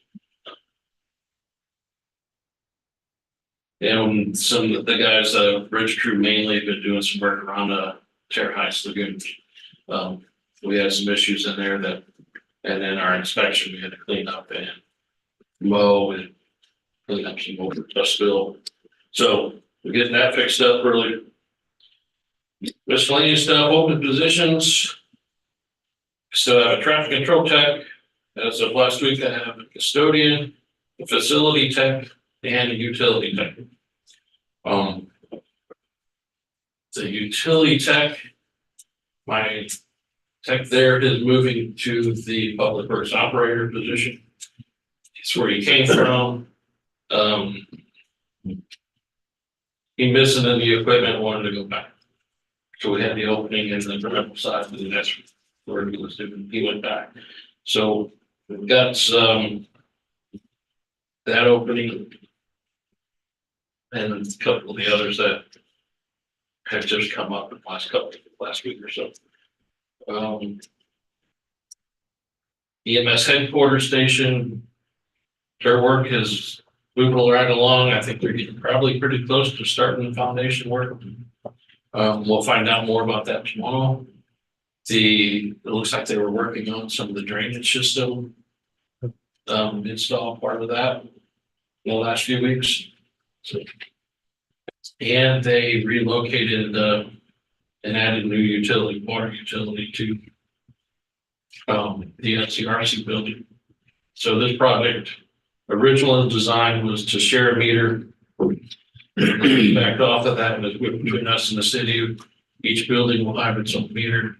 So therefore we had to run another line down to the FCRC. In the meantime, the road, Charles Little had to be closed last week. Probably still closed yet today. But as soon as they can get that line all installed and backfilled together, then it'll be opened up. The fourth floor, if you haven't been up there, we are pretty close. Getting closer and closer every day. They're moving right along. Sometimes it's kind of wonder how they get anything done with the amount of people they have. Yeah. I think at one time I counted like 4 subs in there. Plumbing, electrical, wall, windows, back all the time. Windows been installed. It's looking pretty nice. Yeah, we do. That makes the other a little embarrassing to see the other one. Yeah. Yeah. That is, The others looked embarrassing on their own. Now they look really good. especially that side. The roof of the CPA has been completed. We did have a leak. We're addressing that. We think it's the insert they put in the one drain was maybe a little too small. Whereas the amount of rain we got filled it up and overflowed the insert in the drain. So we got a bigger one ordered. See how we can seal that better in there.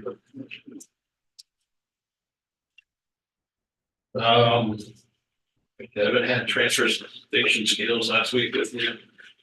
The utility department is working on lead and copper surveys for KDHE EPA. I think it's this year.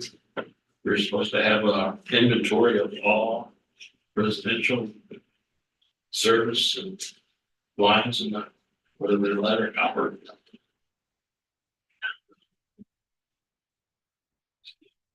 And haven't had the bridge inspection contract this morning for your approval. So that is my report. If you have any questions.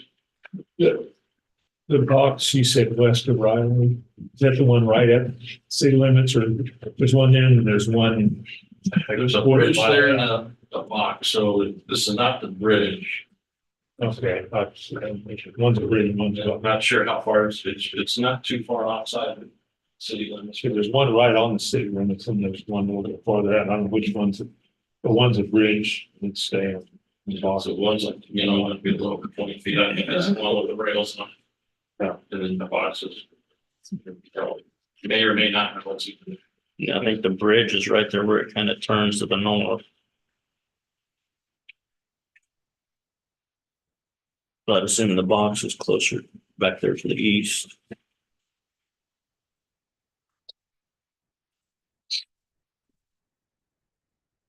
But John's and the commissioner's favorite subject. I've been hit up last couple of weeks. 2 township officers coming into file, talking about, was aware of the county discussion on county unit system, filing. Wasn't aware? They were, and totally upset with their township's condition of their roads. And these are older business gentlemen. And then after that, another longtime township officer called me, just business owner in town, aware of the commission's discussion on it, because he is a township officer. and wondering where the board is on it. And actually, he suggested if the county could put some numbers together to educate the township officers on and have a special meeting about, he goes, he owns a business here in town. He goes, I understand the economies of scale and things and that it will cost more, but there can be some save too. And so he just wonders if we could get some numbers together on projections on what it might cost and timelines to get people up to speed. He understands it's not going to happen overnight if and when anything ever happened. And then, because, commissioners, the townships are required to file their budgets with our office. Joe in our office is the one that meets with them, all the township board members, and he's always getting questions individually. And so he's going to ask them all this year, are you in favor of looking at it and considering each of the individual townships? Because as individual township board members in a closed room with just their township, there's a lot of them willing to talk about it and ask about it. So in a public meeting. And so we'll just kind of get a head count that way, but people are aware of it, and there's definitely interest. It would be a false statement to say that I believe we'll find out that the majority are against it. But it is change, and no one likes change. Yeah. Someone told me there's in one township, there's a couple people running for office, and he said, well, we're just going to turn our roads over to the county so we don't have to. They're going to turn all their roads over, township roads to the county, so they don't have to have a township tax. And they said, that's not right. And somebody else told me, I said, they can't do that. I said, no. Not individually. Yeah. We still, if they were to, we would have an agreement to do the maintenance. And that's what I said. I said, some of them have, they let it have us doing it, but they still pay for it, counties. The maintenance. And I don't know how the tax part works. So if we were to county, that's one of the hang I have out of county unit, what happens to the township tax? What happens to the countywide tax? Yeah. Township tax goes away, one countywide tax goes up. Yeah. But if you have questions or things you want to see, I'll put my report back on the top of the stack and do that with some of those that you would want to see. The biggest thing with it is we're not going to bring every single one of the county roads up to that standard all at once. So what's the process? How do you prioritize which roads do and which roads don't? I mean, that's going to be a process. Right. And some people are going to be happy with that process, and some people won't be happy with that process if we do it. And I've had the conversations with some of my townships are about 50-50 on this, so I don't know how that would go, but I think several of them would probably favor it, and some of them obviously won't. And it isn't just roads; it's various other things too. But but that's the big part. That's the hard part that how do we transfer that transportation infrastructure back over to the county in a way that's efficient and effective and works over the course of time? And what is that timeline? And what's a fair interpretation of what that timeline would be? And that's what we have to wrap our heads around. I'm not saying it can't work, and I'm not saying it couldn't work. I'm just saying we have to wrap our heads around that part of it, because that's the critical part of it. In terms of turning the other services and stuff over, I think you can do that over the course of a couple of budget cycles probably pretty easily, but not that one. Go ahead. Yeah, that's what this one township officer, I said, the board has not directed the public works director to really spend time and go in detail to assess all that cost and timeline. I said, until they do that, he's not going to spend the time on it because he has not been directed to. But he says if I could and would do it, he really suggested a special meeting with all the township officers to discuss it. He says, because I'm not necessarily opposed or completely for it until I know the numbers, but he's definitely open to the discussion. And this is a pretty active township. But as far as timelines, every one of them that I talked to, they all say, we understand not all of them are going to be up to county standards overnight. That's logical. But there's 60 to 70 other counties in the state that figured out a way to do that. But how many Most years did ago? that a long time ago before the roads. Yeah. They did, but it still had to be done. Yeah, It still had to be done. So, Yeah, because that, you look at it, you go to the ones that are already in good shape and just finish them off, or do you start with the worst ones?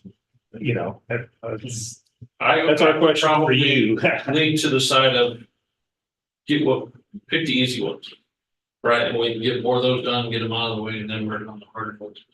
Part of the process would be to reclassify on the roads, which probably isn't that big deal. I don't see any of the township roads becoming more of a collector or item, but in order to do that, we'd have traffic counts too, which we don't have on township roads. we need to wrap this conversation up because we're in Julie's time, but we want to come back and have this discussion, that's fine. I'd rather get it right than worry about time, so. Well, sorry, but if you want to talk about this, let's talk about this, because this wasn't part of his original discussion. If you want to come back and have this discussion, we're more than willing to do that. Okay. If you want to do that, Agenda item. yes, make it an agenda item.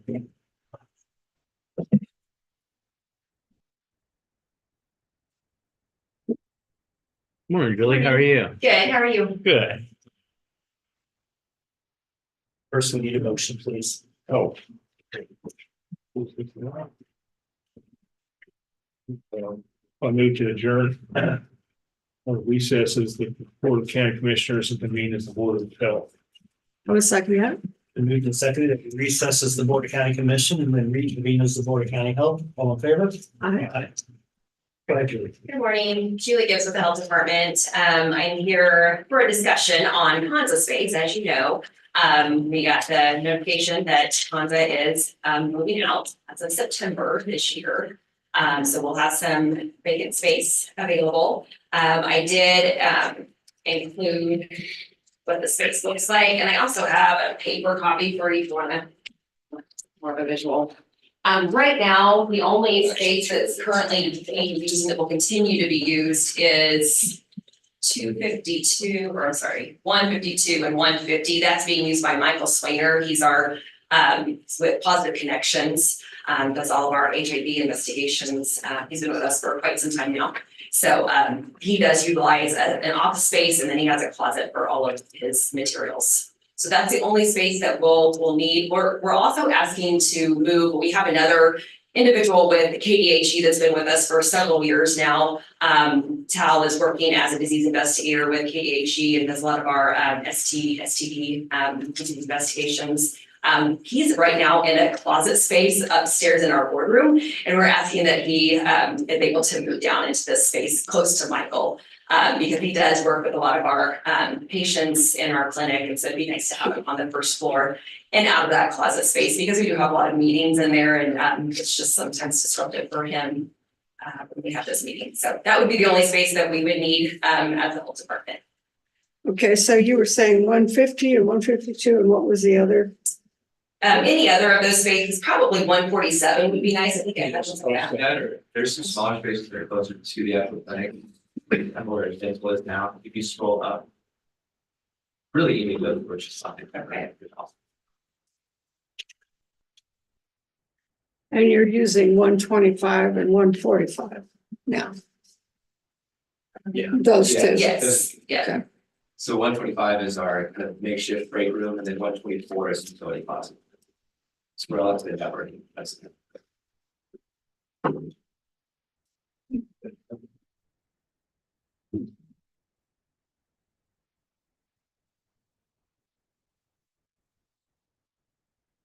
I would think over the course of time, you're going to want to incorporate the entire space, would you? Possibly, yeah. I've asked Jacob if he has a need for any of this, being that the clinic is right there to spread out. There's not really the need right now. So yeah, we could, but I didn't know if there's any other talk from the county that they would. What about community corrections? Well, Thought about that. Yeah.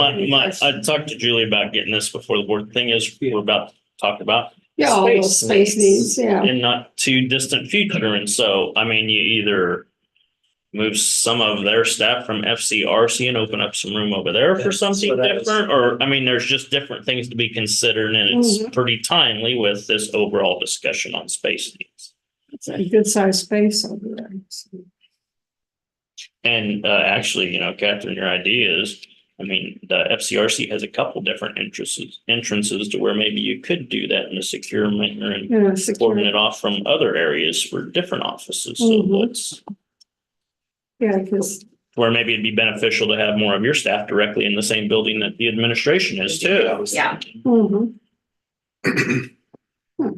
I'm not so sure. To me, I would want to move community corrections in that. in that space particular space. with the same entrance. Yeah, it would be nice to have all of my staff in one building. However, with this space right now, that we couldn't, it'd be squeezing them in. No, you can just get more of them. I didn't envision all Yeah, of them for yeah. sure. No. But the other building is a large building. Yeah.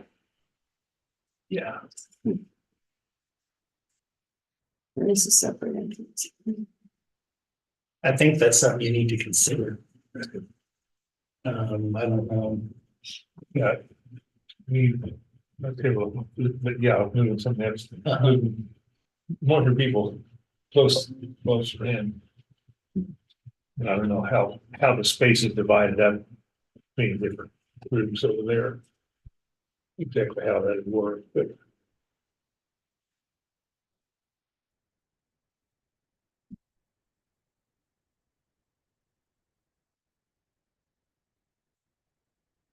You know, like I said, it's and or facilities discussion. Yeah, I mean, if you're serious about it, then you hire an architect to look at it and space needs, I mean, you know, and say, okay, here's what we're thinking. How can you divide it between these two buildings? And could you get community corrections in a secure area in a big enough area? But there's definitely enough space in that building. Yeah, because it'd be good because there's a bus stop over there, isn't there? Is there a bus stop? There's a bus stop there, isn't it? By Levine, I think is the nearest. There's kind of a up at Class 1 college. Yeah. Okay. And with everything else going in over there, that could always be rethought at a later time. They're always reevaluating routes and everything else. Because Pawnee is closed. For now. You know, if somebody needed some mental health service. Where are they going? That's what I was gonna ask. I believe over by close to here. Yeah. I think it's the space that. I think it's the Ascension. That's what I thought. Okay. Oh, really? I know they looked at it before, but it wasn't. open. Oh, yeah, that's right. Are they leaving or there's a space there for them? Where's I the think they're Christie probably going? leaving, I think, because I think Cons really wanted to expand their services. Yeah, over they here. do. And that's their But- kind of their footprint is to do it in kind of pods. Because I've toured this and I've toured their facility over in Junction City and their line is to do that kind of same thing and that would fit. It's kind of flat. Yeah, and there's room over there. Yeah, Christie. Feel food for less. That's pretty good. Well, size Well, I building. know that. It's not quite as large as the one over in Junction City per se, but It probably have to be, I think. Yeah. That could be their HQ. yeah. It's a good place for it. Yeah, it's centrally located in a good spot. Mhm. But some of the other services maybe in another location too, I don't know. Yeah.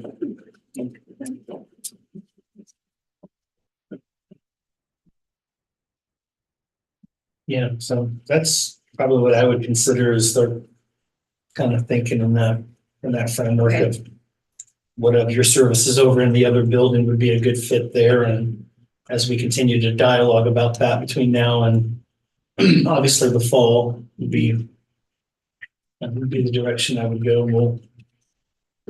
We'll make those considerations as we can. Okay. That's good. Well, thank you. Thank you.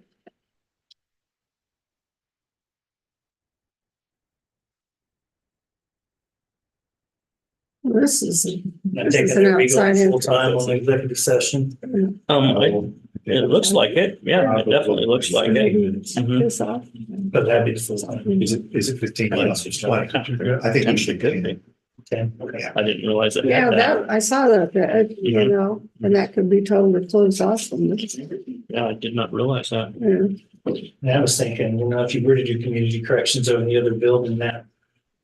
Let me sure I got my bearings. Yeah. That east entrance over there would be perfect. Yeah. I think you get two options because Well, Catherine even points out even this there's a- facility has a separate Yeah, entrance. I didn't there. realize it did.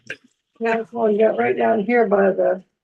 That's matching up store. with the space they're saying that the gentleman's already using. Yeah, but they could move. You could move down, they could but move down around. You could actually close this entrance and have that totally Yeah, so separate. there's, But it's someone you could have look at what makes the most sense, you know? Yeah. Everybody complains about it up here, I just and suggested it's not a good space. come before you guys, before we had squatters' rights involved. Yeah. Oh, yeah. But that's too much. Max, I would say probably it's 10 minutes. It's Get a motion, commissioners. I would make a motion to reconvene as the Board of, or recess as the Board of County Health and reconvene as the Board of County Commissioners. second, It's been moved and seconded to recess as the Board of County Health and then reconvene as the Board of County Commission. All in favor? I,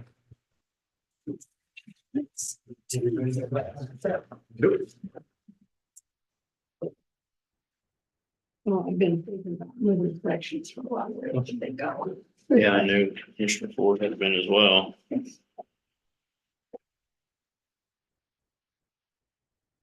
Thank you, Clancy. Very well.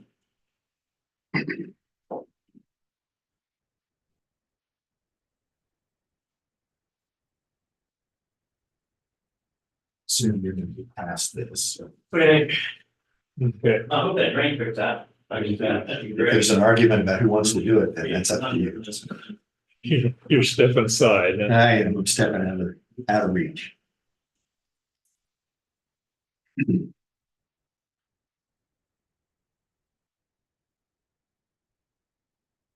Interesting cons of moving. Interesting cons of moving. I didn't know that was coming. Oh, we've been talking about it for a while. Yeah. They've been looking for a place. They wanted, he said they wanted to expand their services over here.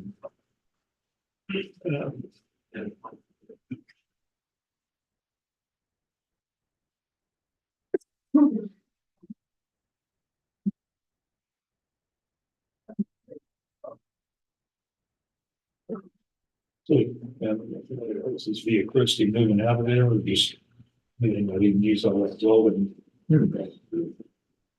I don't know. That's It's all. quite a rabbit warren back in there. It's kind of reminds me of this building a little bit on a smaller scale. Oh, You get in there and you don't realize how many different offices and hallways there are. Seems to me, because I had a doctor at one point that was up there. I had a heart attack. I saw you at the podium. I'm like, I thought it was 10:45 that we started, not 10:30. There you go. You got it. There it is. I got to a full 15 minutes, so you can just go on. and on. Oh, that's, it's 22,000 square feet. That's all. Is it? That's what I was looking to see. Yeah, kind of, they seem to have a bunch of it occupied. Sure look like it. Searching for the doctor's office. Oh, yeah. Bunch of offices. Be a nice spot for somebody.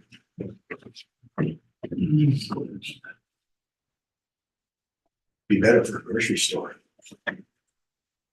Used to be two of them there. Be Safeway and Way for all. Was it Safeway? I didn't know that. It's pretty new. It was Safeway before. Food for Less. And then right, didn't. Yeah, Ray's was there It too. was Apple. Yeah. I liked it because you could. get Actually, it was Food for Less before that, the longest. And Food then, for less. Oh, was it? yeah, and then it was Ray's. Less. Yeah. I only knew it was raised. Yep. I like that they had fried catfish.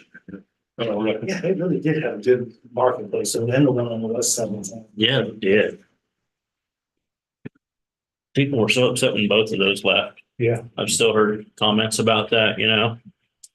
It was always fairly priced. It wasn't. Yeah, there was this. Once you start a rumor that there's gonna be a Red Lobster over there. Oh, that room is shot now. Yeah, nationally, that's shot. Yeah. Well, the wonder maybe. They're consolidating all their bankrupt resources to put one here. So we can go bankrupt on the local level. It's interesting reading the articles about how it happened. Yeah. You know, I have not. Oh, I hadn't it's free seen shrimp, you know, the unlimited shrimp. We go. What do they call those groups that buy up companies? Yeah, You know, the outside like in Wall Street. Yeah, liquidators. But the new owners bought them. And because before they owned the property too. They sold off the properties to someone else. And then those people started charging rent, the market rent, because they'd also established their their building costs were way down. Yeah. And they weren't charging me, well, now they sold off the properties and they had to start paying the rent. Yeah, the people who bought the buildings were doing well, but Interesting. the restaurants couldn't pay all the increased costs. Restaurants are such a fickle business. Well, if you notice over the last decade, most of even the major chains, their business model have kind of changed from the large, large have the, inside restaurant to more of the small. Yeah. Tinier. Yeah. All the cafeterias. Yeah. And you're starting to notice all your big buffet type places are starting to want you out too for the same reason. It cuts down on your labor, it cuts down on your food costs. And that can be really important in places like California. Exactly. Suddenly you're paying $20 an hour for a job that's not worth $20 an hour. Exactly. Now, you know what they're finding in California now is some of the other like public services, like school cafeterias and stuff, now struggling to stay staffed because they can't pay $20 an hour. Oh, And they're going to work at McDonald's. I don't know what their legislature, I mean, it's like they Doesn't make think they're sense. divorced from reality. They just don't think about the consequences of those things. That's all.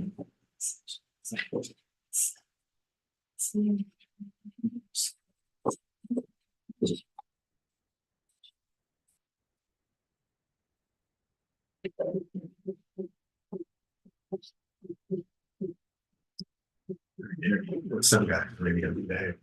It's on a podcast or live stream. He's talking about, he was confessing, he was talking about some of the national discussion not very briefly about with no taxes and tips, which is possibly on that, but it would require congressional action. And when I was a waiter, I would have supported that wholeheartedly. Well, Because yeah. all people do is they lie about their tips. So because, and this guy was saying he had done that. He said he was a waiter at Bennigan's. I forgot about Bennigan's. Oh, gosh. I didn't even remember that they existed. He said he was 16 at Bennigan's. He said he never turned in his actual tip count. Oh, Bennigan's, I remember that. but now when you put it on your credit card, it's not. Yeah, it's a little tough to lie about that. It's not cash, it's. Yeah. But I always wondered though, because restaurants get charged 2 or 3% for a credit card, did they take that off of the tip? I'm sure it's not kept by it. I'm sure the restaurant doesn't eat it, so to speak. Yeah. So you're better off if you want them to have the full tip, just give them the cash. Oh, yeah. Or instead of just paying a tip wage, just start paying them at least minimum wage. You'll not get them to do that. They won't do that. And if you want to tip them, you tip them. If you don't, you don't. Believe me, most people don't want to, at least not in Kansas. At least I can only speak for the 70s. You guys ever eaten at JP's on campus? Oh, yeah. Yeah. Not on Yeah. campus, It's but really- the one over, I guess it's on campus at Jardine. Yeah. Yeah, and neither of those places, since they're run by, Mhm. yeah, they don't accept tips. Mhm. That's a different Yeah, world. That is a different. Eating the one, I've been to one in the Union, but I haven't been to the one out in Charlotte. Oh, you haven't been? Good place. I've eaten at the one. It's neat, and if there's a game going on, they have TVs around. It's kind of a sports little venue. I like it. I think it's one of the best kept secrets. It's a great burger. My wife, when it was. They make really good nachos, too. She said, we need. I don't do all that stuff much Yeah, anymore, It's really but nice. It is. It's neat. I like it. Pretty gave Greg the emotions Okay. when you're ready. When we get there.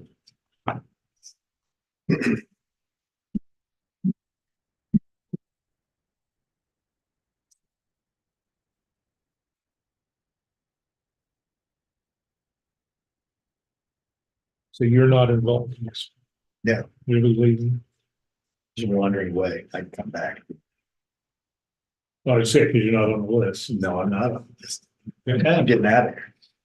Okay. Go work on something. Well, did you have anything else before? Or are you just turning it on over? That's all right. Scary thought. All right. All right. So New kid. 11 Look at o'clock. that. He's no longer new. He's jaded. The beauty of delegation. It's just good management. Executive session it is. Oh, really? Yeah.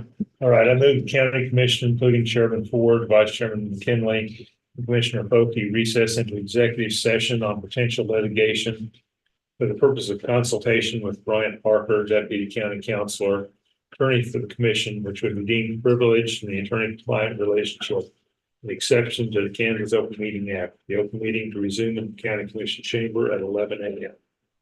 I will second that. Okay, it's been moved and seconded to the county commission to go in executive session for reasons of potential litigation for the purpose of consultation with Bryant Parker, Deputy County Counselor, with the open meeting to resume in the county commission chamber at 11 a.m. All in favor? Aye.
Oops. So consensus.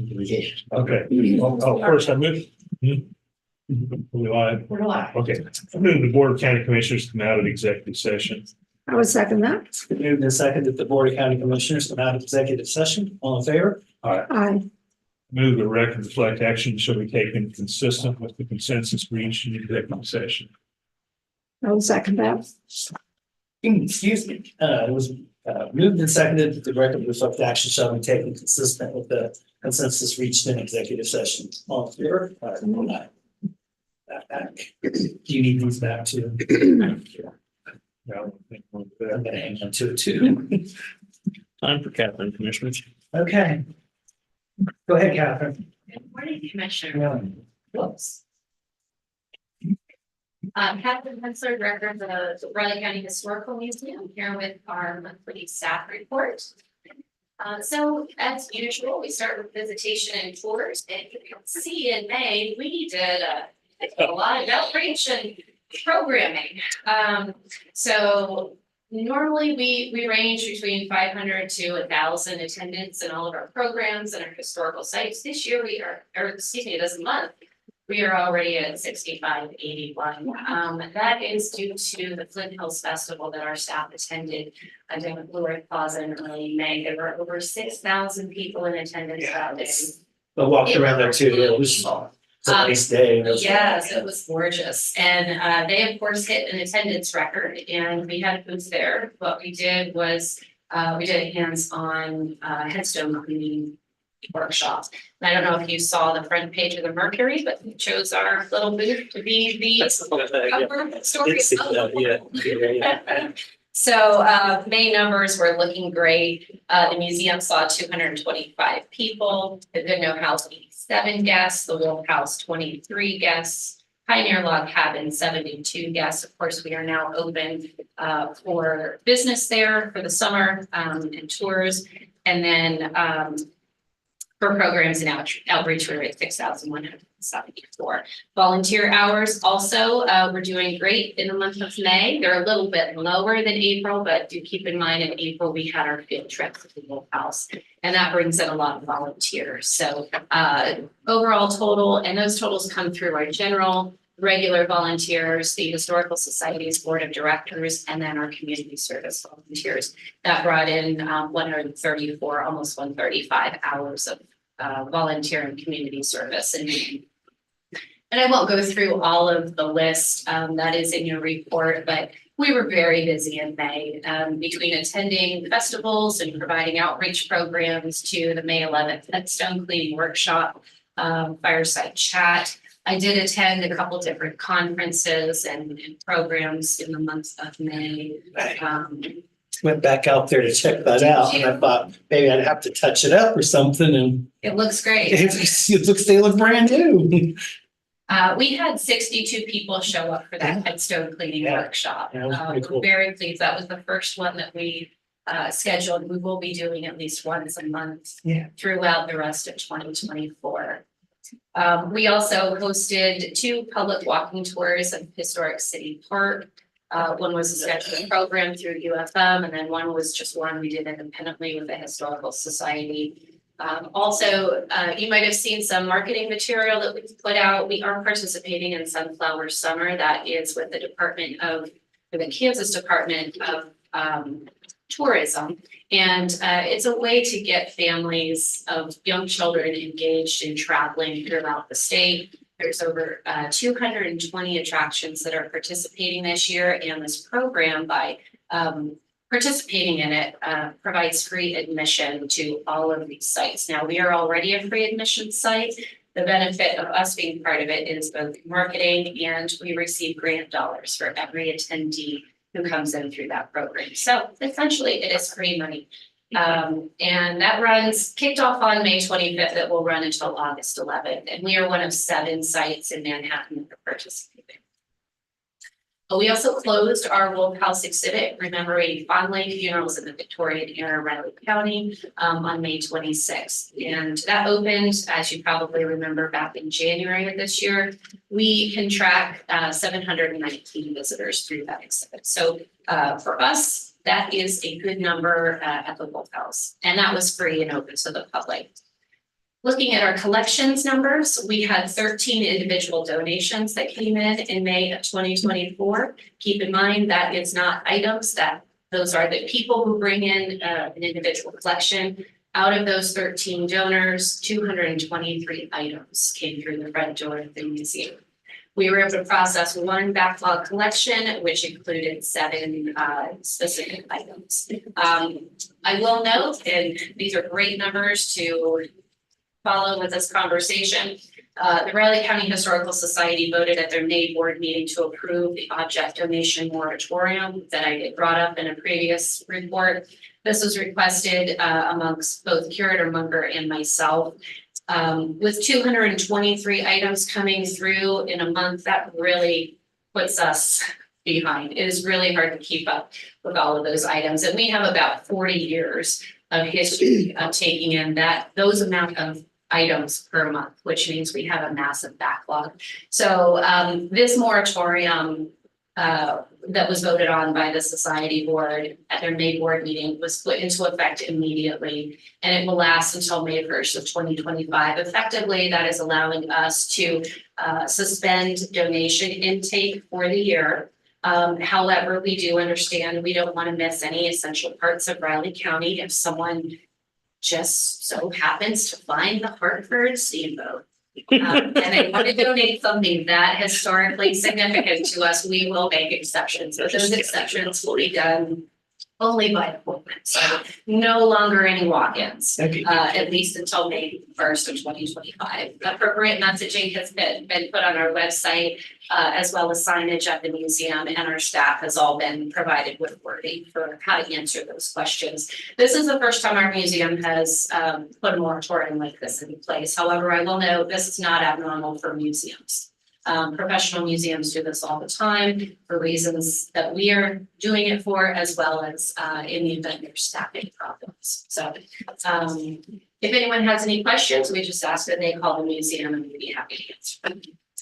Looking at archives and library, May also was a busy month for that department in the museum, for that division. So we handled 10 external research requests and 2 internal research requests.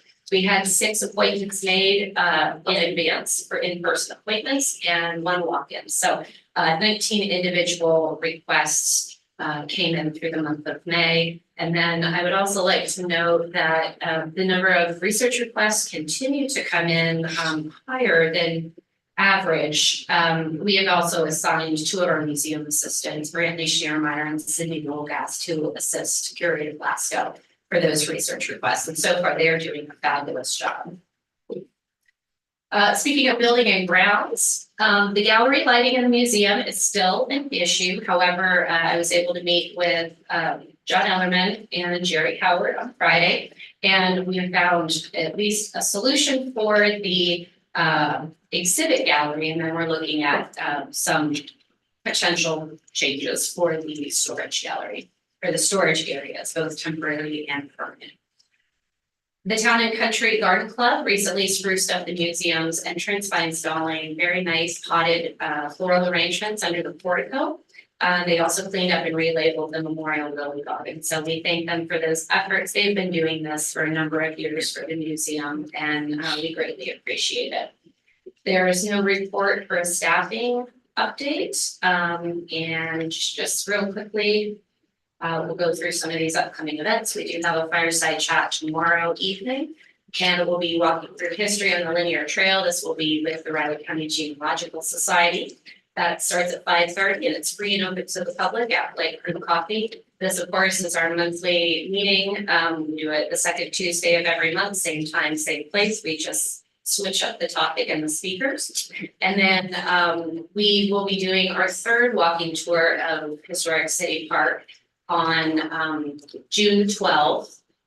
And that'll be at 9 a.m. That's for those early risers and some of the retirees who maybe don't want to come out and walk around the park with us at 8 p.m., which is what we've been doing. This is free and open to the public. Just show up. You do not have to register, and we meet at the Pioneer Log Cabin. This will be the last tour of City Park that we'll be doing for the summer unless we get a special request. We will also have But I do have to make a slight change. I do have here that the society's board of directors meeting will meet on the 12th. They have rescheduled that to the 20th. So, same time, same place. The date will just be changed to June 20th. We'll also be hosting another headstone cleaning workshop. This will be on June 22nd at the May Day Cemetery, 9 a.m. before it gets too hot. This will be free and open to the public. And then looking forward into July, we'll have our fireside chat. This one will be the American Revolution experience with the Daughters of the American Revolution. Again, at Flight Crew Coffee, 5:30 p.m., free and open to the public. There will be another headstone cleaning workshop on July 20th. This will be at the Ogden Protestant Cemetery, 9 a.m., also free and open to the public. And finally, July 23rd, the Historical Museums Board of Trustees will have a quarterly meeting at 4 p.m. at the museum's Dallas Gallery. And then just one last thing, the Society Board will be on summer recess the months of July and August. And then their board meetings will resume on September 11th. That concludes my report. Does anyone have any questions? Walking tour City Park, I just hit something else with my wife, and she said it was really great. So learned a lot of stuff. Thank you. Thanks. We had fun putting that together. All right, anything else? Okay, thank you very much. Thanks, Catherine. Next commissioners, you have Captain Brad Yeager and Jennifer up next. You ready? We'll start until 11:15. Couple minutes.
Okay, Captain Yeager and Jennifer. Hello, Jennifer Schneider, Raleigh County Police Department Finance Manager. I have a form here for you guys. It's the Edward Byrne Memorial Justice Assistant Grant for the fiscal year 2023. And it's the certifications and assurance by the Chief Executive of the applicant government. A little bit of a back history on this is last year in August, we brought to you the application for the 2023 Edward Byrne Grant. This was for $24,411. Our application was for the purchase of handguns, iron sights, and holsters. And so this is a form that we just need signed after the application and public hearing have happened. And the form kind of just says it has to be signed by the chair of the BOCC. We are still planning funds with this grant, and that RCPD will be the one that retains the documents and the details for all of this. Do you guys have any questions for me? Pretty standard. Yeah.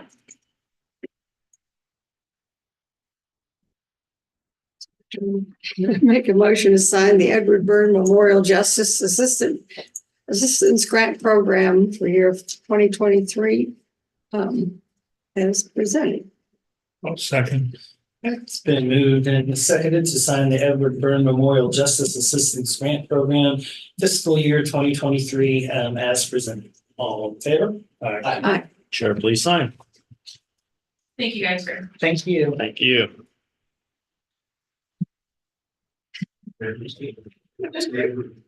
Yep, short and sweet. I don't know.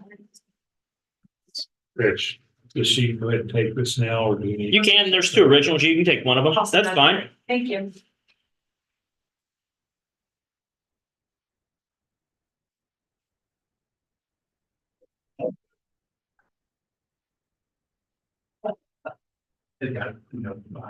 Oh, I'm tired. None of that. Need some caffeine. That's how I felt this morning. I felt tired. I felt good when I got up, but after I get to work, I was like, oh, that's cool. So I told Vivian, let's cancel today. That last time. I think that I missed. I got busy and I took the dog out and I think I forgot to finish it up. Because when you shut it, I think when I shut it off, it still had coffee. That's where I was. Oh,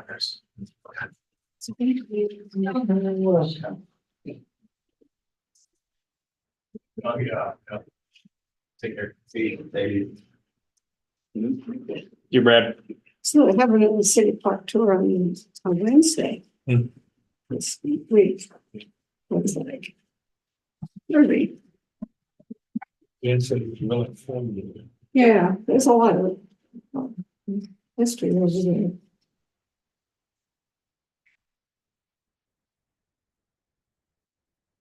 The municipal band is tonight. That's all, they have the Tuesday night. Is Dr. Tracy still conducting that? Like, it does, it sound, I played it one year. And they had me playing Euphonium, which I'm a tuba player. And well, do we need to recess until the luncheon? So yeah, we do make a formal motion to do that. Or? Actually, time to make your adjournment motion because it's always like herding cats after the county officials. So whenever you're done with general discussion. Okay. I'll move to adjourn the meeting after the county officials luncheon. I'd second that. Then move to second to adjourn the June 10th meeting of the Riley County Commission after this afternoon's county officials luncheon. All in favor? Aye.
Yeah. Stop making fun of me. Yeah, these are the moment. Are we good? Okay. All right, we've reached the noon hour, everybody, so we're gonna go ahead and get started with our quarterly county officials luncheon, so hopefully everybody is enjoying McAllister's for a change of pace. This is kind of, it's gonna be kind of a continuation dialogue from March, so we'll include the budget in this discussion too, since we're in the midst of all of that as well, so. We left off kind of with facilities personnel, had a conversation, we continue with that. We'll be kind of working on some more in-depth and detailed conversations as we get to our strategic planning session / retreat. We coming in September. I think we'll have some more information coming on that here this next week. But we can continue with the dialogues along the way there, because I know that's still something somewhat vexing for most, if not all of us. So that said, if somebody wants to open up the floor on this, I'm great. Except for you, David. No, sir. I'm happy to be here.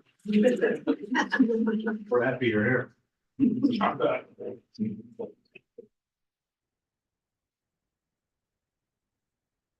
Generally speaking, it kind of seems like, in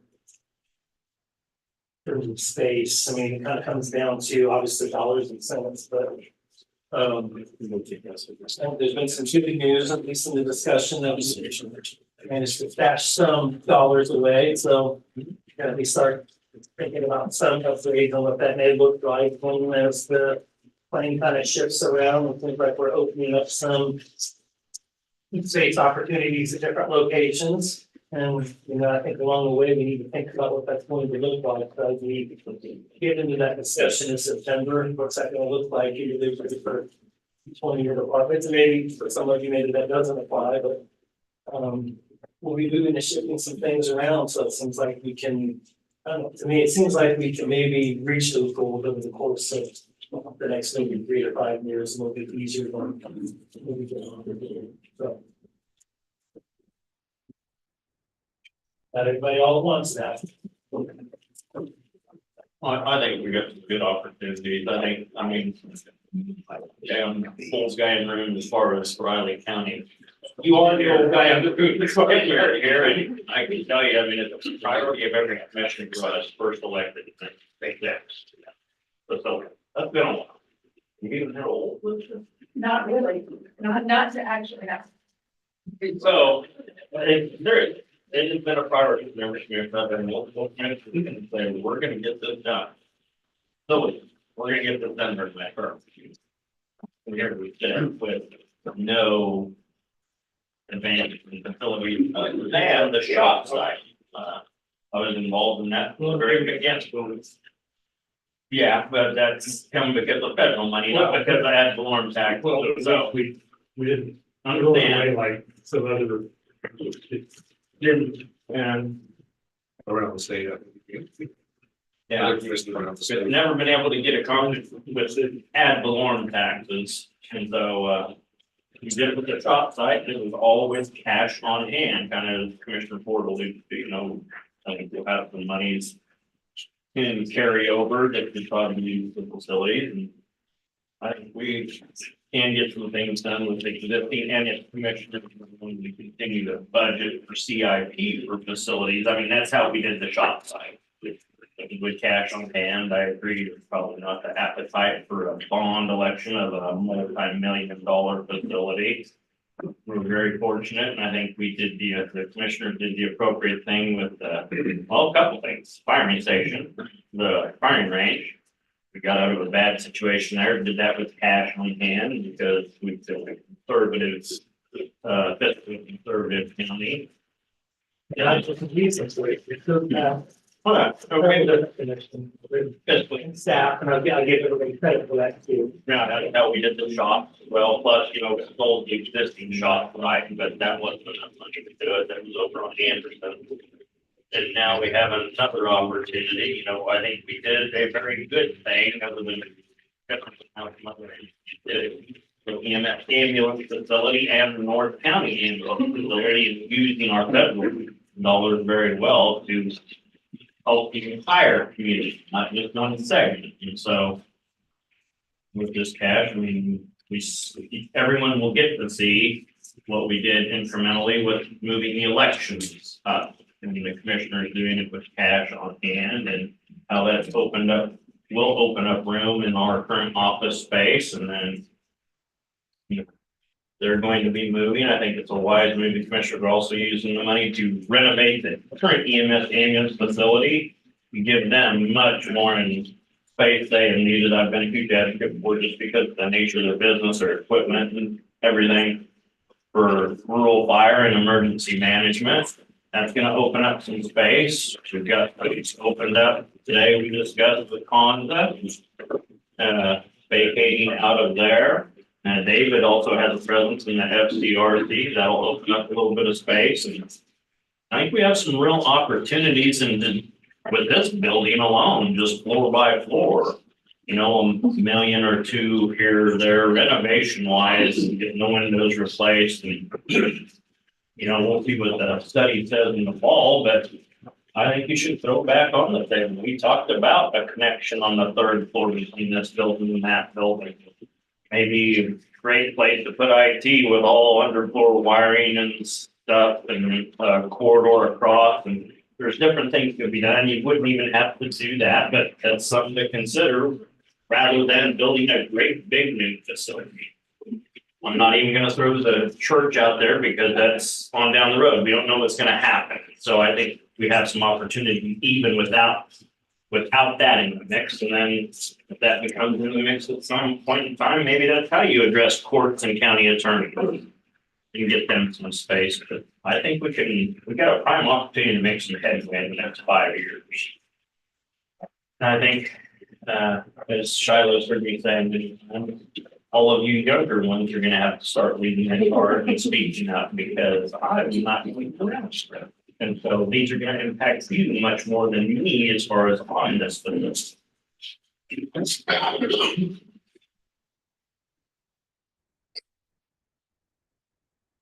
I'll be out one day before Barry. I've got a plan. Hey, I just like being considered. One day after. You do with the younger ones. Yeah, I wasn't one of the ones that complained about being focused on being so young. That's fine. Any day. Yeah, any day you want to call me young, that's fine. I am. No one asked you to come here. I was good.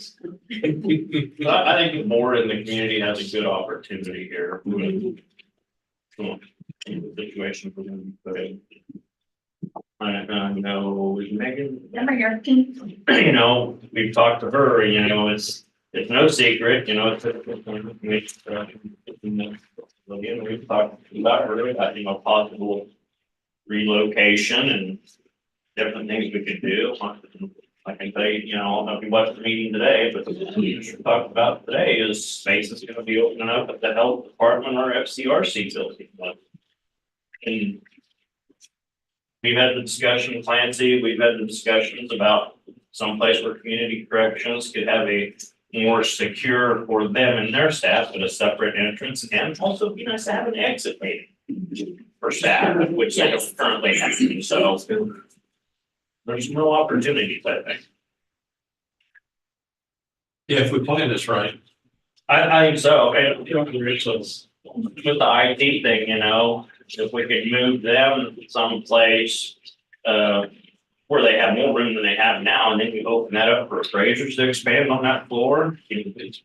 Part of our problem right now, like we have that auditor that came through, we have storage in our hallway. And when something like that happens, I have to tell my staff, get out there, lock the cabinets. Well, it says it's not public. It's not public information. And so we're constantly having to monitor the hallway and those cabinets because that information. Yeah, it looks like a problem with that, it being short. So we have more even inside that space. And so having stored all of these files in different locations versus a I'm used to in the different counties having a file room. Like that's where everything is stored, it's secure, they're fireproof cabinets and things like that. So when I discovered that, I was like, okay, these need to be locked regularly. And so we've implemented some processes and procedures for security purposes, but man, I was so thankful that he ran around and said, hey, they're here, because I'm just the email. I was up walking around, so I was like, let's go lock that, we do this, and thankfully we were able to, and it's not like he was opening cabinets or anything like that, but still, it's a concern, and I have that concern, so space, we have the actual conference room where, you know, we can meet. That'd be ideal. Right now, we meet as a team kind of at the front end. That's what we've been doing since I got here. To have a little meeting space to be very full. Well, I'm just gonna piggyback on what both Keaton said and alluded to, but with elections looking, we may have some opportunities in our department. One of the things that I've heard a lot of staff and supervisors want some way to kind of separate physically HR so that employees can come and go more easily access, and then a meeting space, like a place where we can say, okay, you and your employees, you come over, here's where we can meet. And obviously, the clerk's conference room is a great spot, except for the fact that we can't hardly ever use it when we're using it, you know, for elections and stuff. And so one of the things Rich and I have thrown out about there is using that back door for an employee only entrance and kind of making, you know, where we're at, making HR a little bit more just that back end. You know, obviously we get some people go around moving HR completely to different space, but somehow to kind of rearrange and get an area where employees feel that they're not seeing anyone except HR when they're coming, maybe on their worst day, maybe when they have a problem with their supervisor or someone else. They don't feel like they have to ask to come back, which they don't, but there's a door there, right? So they kind of feel like, should I go back behind there and let you? So kind of just the same thing. We need a meeting space and we need some ability to just say, yes, this is a confidential area.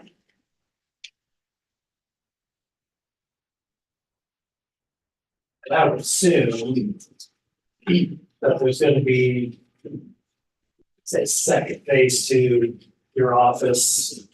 Once elections move upstairs, you're gonna, I mean, assuming that there's. I know Catherine has asked Yeah. me to bring that before the board, because that is something Yeah. that we didn't mention, because ultimately, you know, I think I've even told the other commissioners, you know, kind of where you walk in where that pillar's in the way, you know, we'd like to put up a permanent wall in there, and just those farthest to the west, those two slots be the customer service area.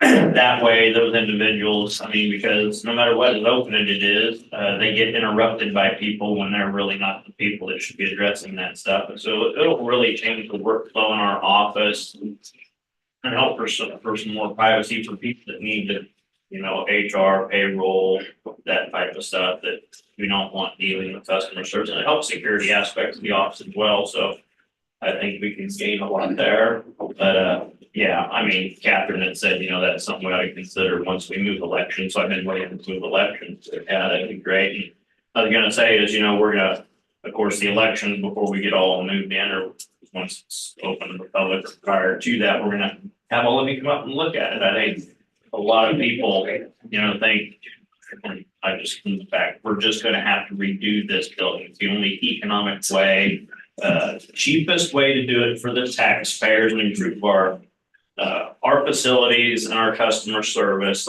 I think you'll be impressed at what this building totally renovated up for is like.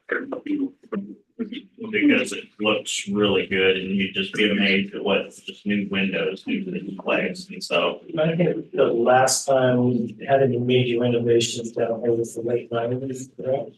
And made any transitions within. yeah, and that would have been mainly this area for RCPD. But still, you can tell on the windows were replaced, like that storm, the water's running through this front door. Same thing. Michael there, and so, but yeah, and I think we can do it that way. I think customer service needs are going to change in the future. It'll take time. It's not gonna happen overnight. It's already starting. It's already starting, not only in government, but in other industries. Kind of along those lines, in the commissioner board and the commissioners have asked everyone to look at, you know, what state functions do you do that, you know, maybe we don't aren't required to do, you know? I know Shiloh's aware now, but, something something I've had to sit on and think about a long time is wildlife and parks permits and boat permits. It's not something we're required to do, like counties don't do it anymore. You know, said once again, you gotta remember 97. And we were one of the very few vendors in town at that time that the residents could go and get their wildlife and parks and boat permits. But now there's like 7 other places. For boat permits, there's only 1 other. But Plus you know, online though, they can do it online. and plus everyone has the option online, so you know, it's really an antiquated process. There's a lot of counties that don't do it. And frankly, just because of how it is going to change our front customer service, being able to do it in the clerk's office with having 4 individuals, 3 of those were on the front line, not being able to do that service while other things are going on, that you know, let the board know, you know, effective July 1, we're gonna quit doing wildlife and parks permits. And so it'll be a minor inconvenience for some individuals. I know the numbers of who uses and how many percentage wise to the county. And but like I say, we're really working under an antiquated process where we're one of the few in the 90s that people could come and get those services from, and now they can get it at various locations plus online. And I think the big thing there is that you really do staff examination of how much staff time it takes and training and the amount of time that it's taking to do those that you can do online. It outweighs the service being had. And I was really surprised how much staff time it takes, because really Susan and Lori know that better. They're in front, and it takes a lot of staff time. And then they have to have certain a bit of training, and then they have to use the software, and that was what pushed that decision over, I think. Yeah, because as an outdoor guy, it was not easy for me to get up. So that's working on. Publicize that. Yes, Vivian's got a draft to me right now to review, so staff's working on it, and I'll start getting every press conference starting Monday. Yeah, Just make sure everybody else really knows that. And people are still gonna come in, oh yeah, for sure. but if you start getting the word out. And some of them I don't like are the old timers around that I've known forever, have been in the treasurer's office and, you know, that always do things to say hi and, you know, and clean, so yeah. But the reason I bring up that point is because that's the conversation we're having with the other departments as well, is like how much staff time is it taking? Not just what is the inspo cost, but you know, does it require you to do more training? Does it require you to look at more staffing? And there's other people in this room that have looked at those same services thinking, what do we need to balance out? And, you know, at some point, that will just be, hey, so this is, we're gonna have to look at all of our services. We'll just take a look at that, see what's being provided publicly and privately, and how does that balance out, and what you can do online and virtually. And I know we've set forth some other policies and some other things in regard to that, but we are gonna have to take a look at our services and how we provide them. And I'm gonna say this openly, the public's gonna have to get used to some of that. Some of ours we're gonna have to reprioritize that. Some of them are gonna have to go away if we wanna decrease some of our costs and, you know, decrease some of our costs of living and taxation. I hear it all the time. In particular over the last year and a half, and I don't know, with inflation and everything else that seems to be going on, if it's going to improve or not, I don't know. I don't have that crystal ball, but something we always gotta be looking at, and always, and I think we do, to be honest. Not harping on that, but you gotta, it's constant. And the key is what I think commissioners struggle with, and I think that's the department head is wondering about the backslash from the community or the change. And the treasurer's office is a prime example. From when they went to the tickets originally, people thought it was the end of the world, to now they're appointment only, people thought it was the end of the world. Guess what? Everyone's adapted, and it isn't the end of the world. In fact, in some cases, it becomes a little bit more efficient in a way. Oh, absolutely. That's the key on both sides of the equation, whether it's public, the government, or private. That's what everybody's trying to strive to do.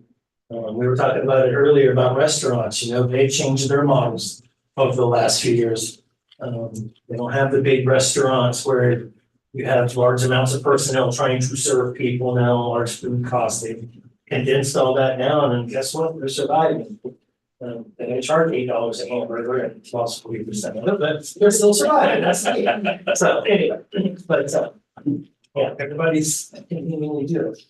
Look at what's KTA is doing right now. They're going to cashless, I mean, they're gonna have the K tag, but they're going to basically a cashless system, and that means no people. Feel sorry for those that have jobs currently, I don't know what they're going to do, but it's me, I don't get to play that game where I get to guess everybody's name when I drive up there, and I got it right one time, it's got you see it, so I'm mad about that, but anyway.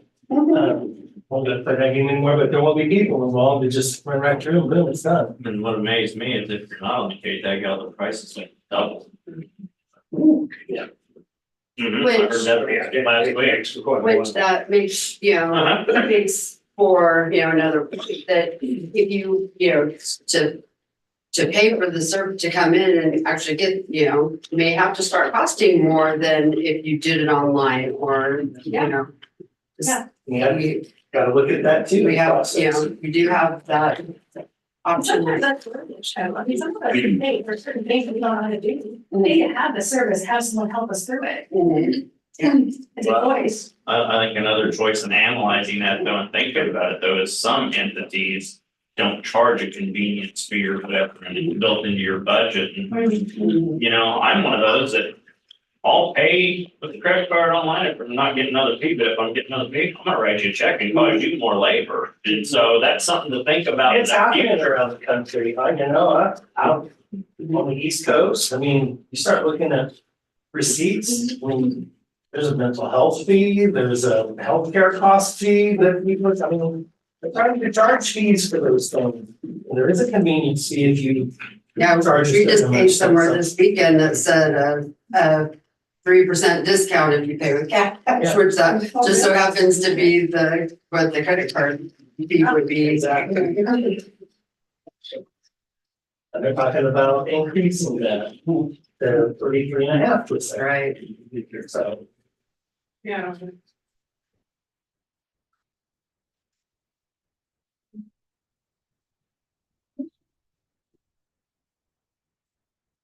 So what's next? Well, my goal was to come here and I told Brittany it'd be a fun one. I didn't want to talk, but no one ever talked. So We're not that mean and scary. I use this opportunity to. Yeah, I know, I need more facilities. I don't need anything.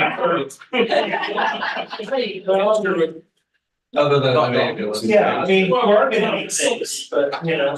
your particular case with new facilities also usually comes more people. No, I'm the only one that, well, I'll be the bad guy, where I'm probably looking at increasing staff for the next year or two. For our buildings that we're getting. For our benefit district, utility benefit districts. What I've seen since I've been here and then looking back. There's only been one person that offered or accepted it or takes a bid on being the operator of our utility district. And it won't be cheaper, but it's a little more, we'll be more reactive, we'll be more responsive. We'll be able to take care of that, better control better, however, it's gonna cost me more and it's not a one person. Sure. Right now, it kind of, it's 1.5 person job. And when we take on University Park, that's definitely a 2-person job. That's 2 utilities, I'll figure that. 2-person as in from 1.5 to 2 people or 2 people with sides? Total. And then I'm still probably using a couple public works to help fill this thing. Part of that is the water, and that's a 7-day a week. Somebody's got to be on site doing that.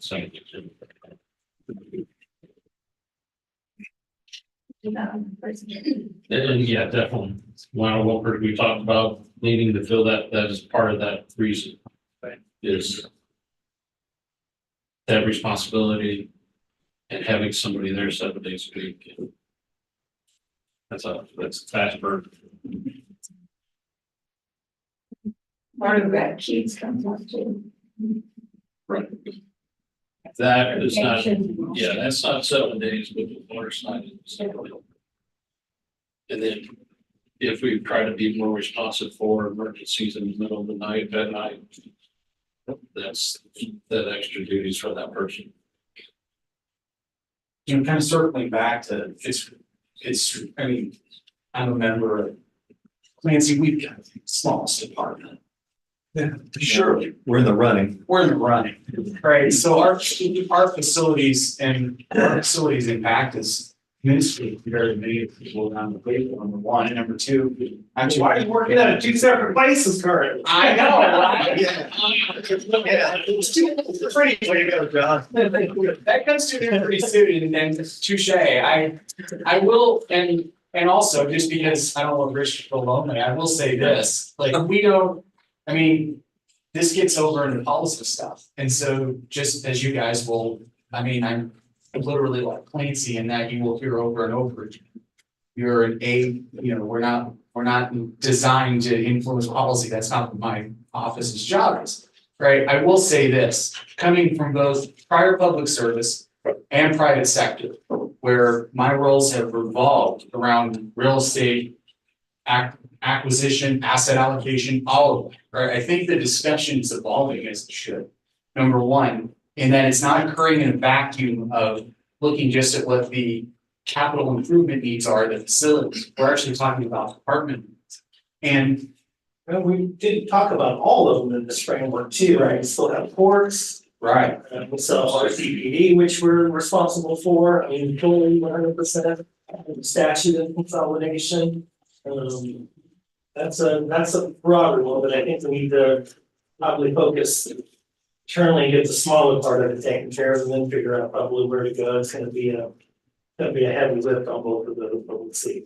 that makes sense. And I think the only comment I would add, Ray, to all of the discussion that's going on is, to the extent I've never seen an organization make a wrong choice or one that they really regretted if it was tied towards accomplishing at the same time a meaningful departmental goal.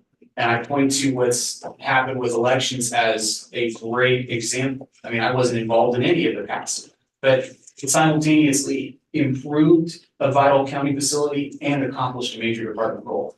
And so I feel like as this conversation evolves, to the extent some of it can even be led and driven not just by what buildings do we need to do improvements to, but also, let's pick, maybe we pick two departments and we say, what is your driving goal, right? And I mean, it probably needs to be broader than that if we're talking about some of these core buildings, but what are the driving goals, and then how do we best accomplish them within the context of improving facilities? So, that's all I had to add. So Now, I'm just saying, Rich now is involved. Okay, we'll just do this for 20 minutes. Well, we have 32 minutes, so. So I'm wondering if we have, or if we need to develop a way to kind of plot some of these, so we're tackling both the most critical needs and maybe the lowest hanging fruit and advancing, or is that going to evolve as the organization evolves? I know it's not something we can track out necessarily for 20 years, although government kind of has to think in those timelines, because it takes a while to get these time. So do we have it had in the past? Are we hoping to develop something? Well, that's probably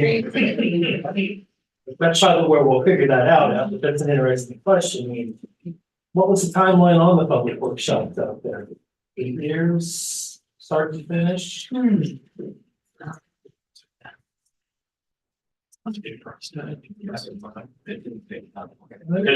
county had purchased that property decades in advance. I mean, that land had been purchased by Riley County for a long time prior to that, because there was basically a mandate by the voters to move it from the Anderson Avenue.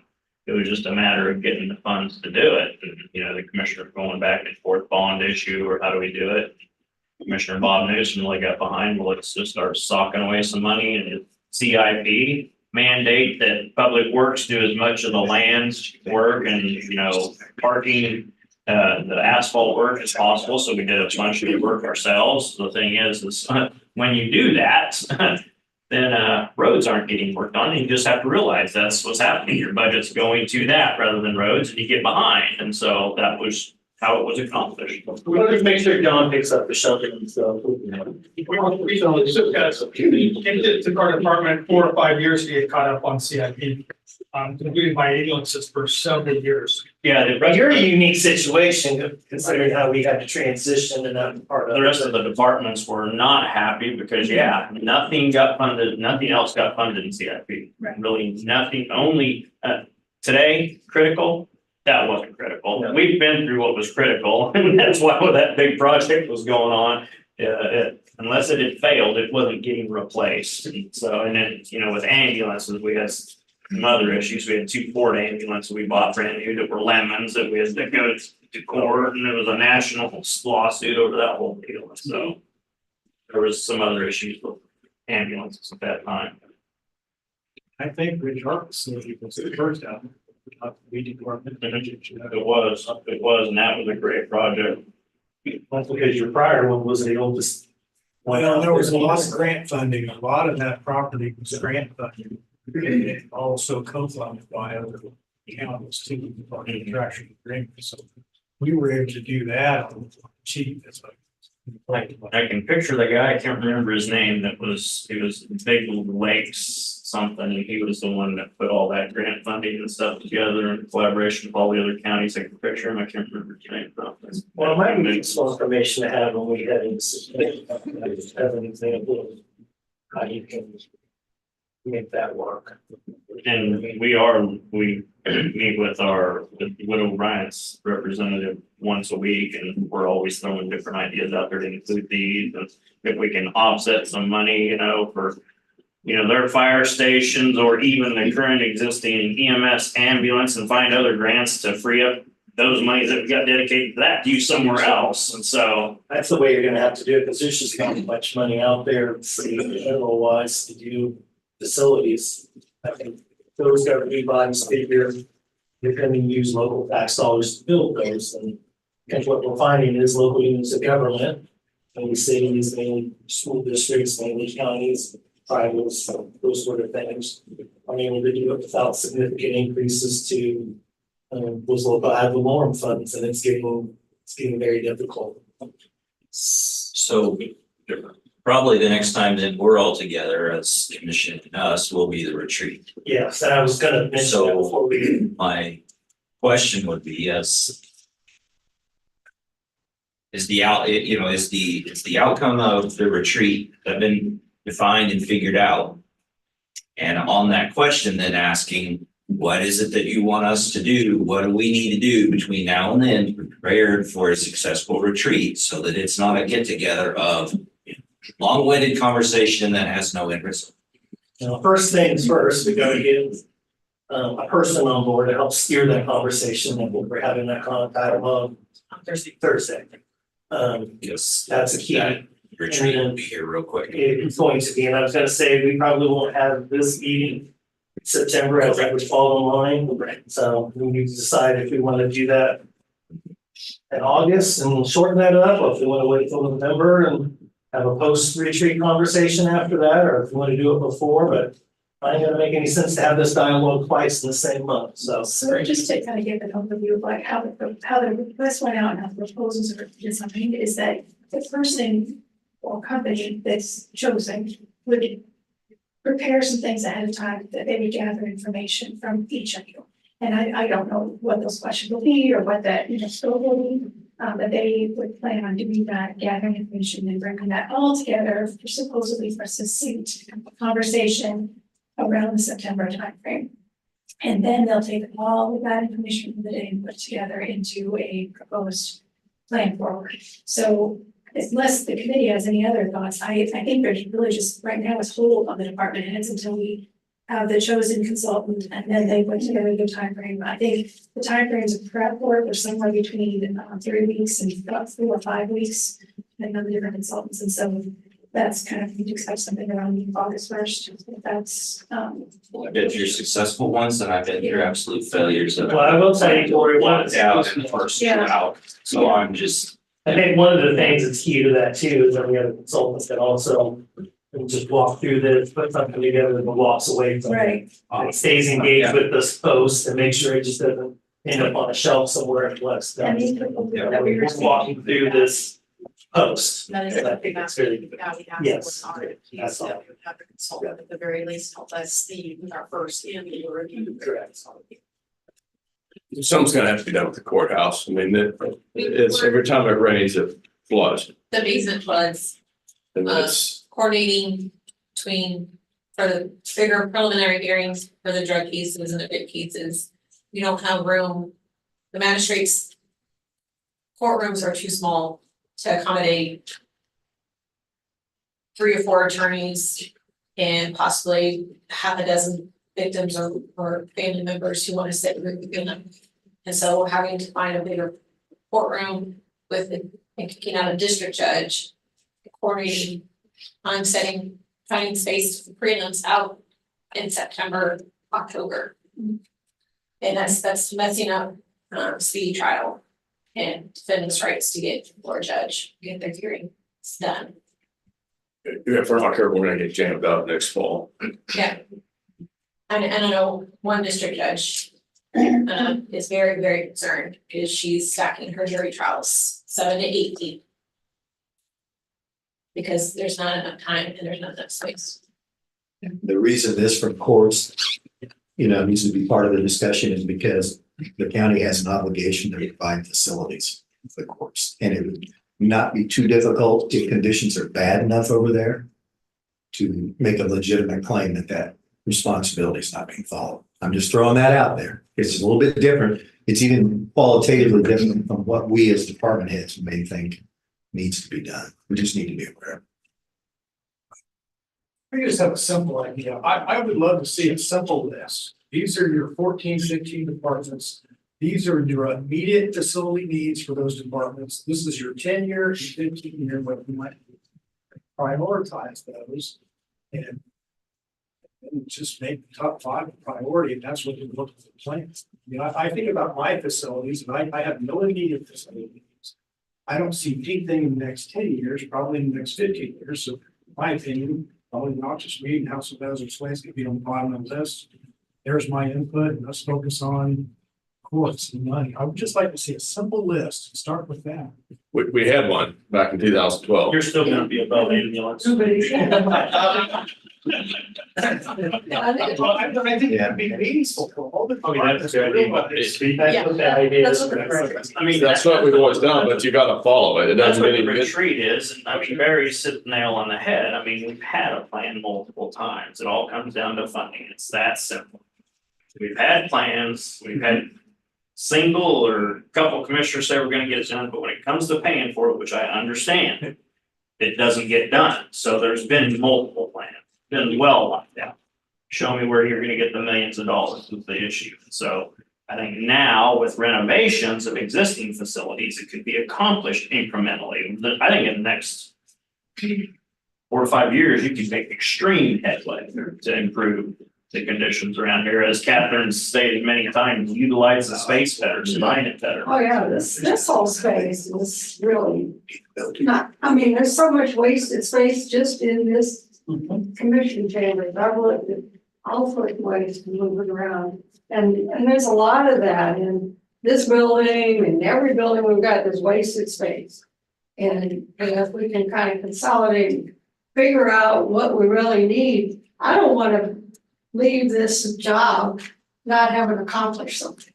And it's very frustrating to look at a plan from 2012 where we don't get EMS, top priority, second was courts. But we're on EMS now 12 years later, and we haven't even really done anything on the court system. And that's a shame. That's just a shame. And the deferred maintenance has not been happening. Taking a tour, Russell took me on the tour of the windows in this building. And I'm just, oh my goodness, just some basic caulking and maintenance over the years really helped a lot. And those kinds of things need to be done. And that's short term. I like short term stuff. That's my 2 cents. It just needs to be clear, the purpose of the retreats to get everyone on the same page, it's not gonna be an architect, it's gonna design plans and tell you how much space we need, it's just, we kind of need to fall on the same page, right direction, and next. next thing to do is for the commissioner to decide, okay, we're gonna do it, hire an architect to start laying out, what order we do what. I mean, to me. Hire an architect and fix it. You got to tell them what this, done, this. And this is how much we're willing to dedicate annually, so. I think we've come a long way in getting there just because we've had the dialogue the last couple of years like this, so I think we're really close to everyone being pretty much on the same page. I think the most difficult one to address in this is courts. Because it's the only way to really address that's a new or additional facility of some type. And that equates into large dollars, that equates into why things haven't gotten done in the past with all the other offices.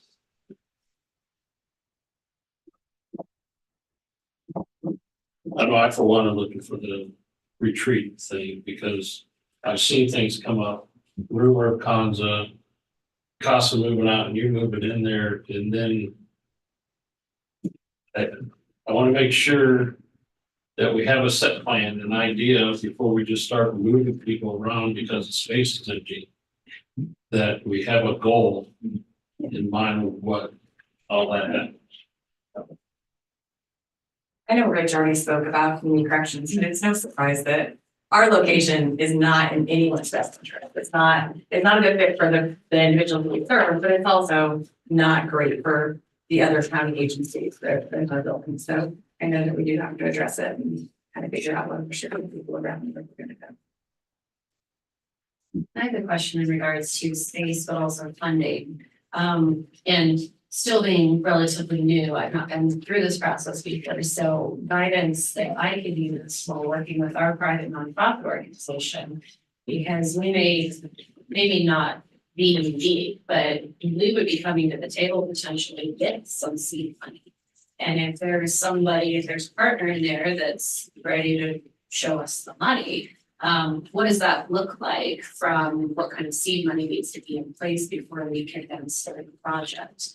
Our historical society is moving into their strategic planning phase, and I hope to have a new plan instituted for the private nonprofit side by January of 2025.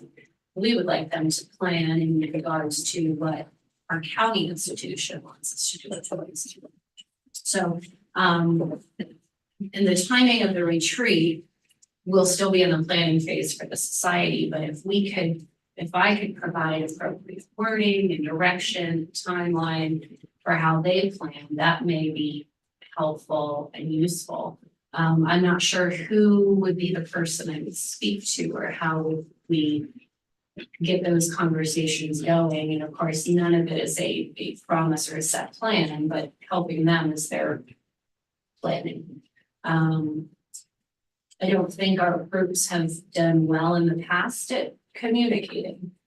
The society does their thing and the museum does their thing. A lot of the conversation doesn't come with commissioners. So I want to make sure that there is a clear line of communication as we're going through this. And obviously we're in line for space, but as far as essential services, we're probably not on the list of essential services. We think we're essential. Courts are far more important than the museum. And we can continue to operate with what we have, but we also, we're bursting at the seams, but we have ideas and we have funding. So kind of like to have a better idea of what we can do with those resources that we have at our fingertips while still meeting the goals and mission. Yeah,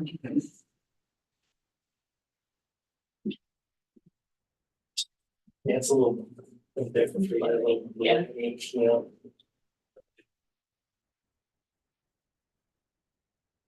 So I have to work with you a little bit on that, too, since you're responsible for the building. I would assume. We're taking on more responsibility in the last few years. I mean, I think Cheryl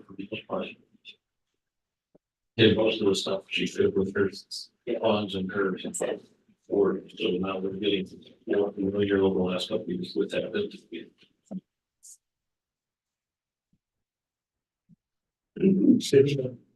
Well, probably now, Rich, as the elections moves upstairs, wooden chair space being probably one that needs to be designed, probably high priority first. Yeah, I mean, you know, to me, a lot of things make logical sense. Yeah. You know, that's the easiest because we're separated off, just like the next floor down, you know, might be the easiest, and then the next floor, once people vacate, and so I think just based on how things are gonna open up in Kanza, you know, it's gonna be open, so that's another one that's gonna be available, you know? But you gotta, like, someone was saying, get that plan together, of, you know, you can't do all of them at the same time, but it can give you a chronological order of which ones you wanna tackle, I mean, I've been through some renovations, the treasurer's and clerk's office all used to be on the one side of where Shiloh is. Both of our complete offices were on that side, where just the treasurer's office takes up right now when I first started. And so where our offices are was the commission chambers. So. Same office. That's when you worked, right? Oh, that's right, you did, you were. I worked for So, yeah. Well, and actually, same, I mean, in the transition, we were on the side as well, yeah, no, both of them, yeah. Yeah, and if, yeah, we do have that great big space in the middle of the lobby right now. We could figure out a way to, you know, give, Oh, yeah, absolutely. Yeah. whether we move the receptionist somewhere and then both utilize that space a little bit more. The more people are going online and making appointments, you know, we haven't seen the big crowds hang around in the lobby like we used to, and so maybe we can, you know, grab some of that space as well. That's probably where a professional knows how to design that space, and figure that part out. Thing is, it's tight too, as you gotta remember, because 3 days out of the week, you get the VIN inspector in there as well, so you really gotta have two workstation areas, and so.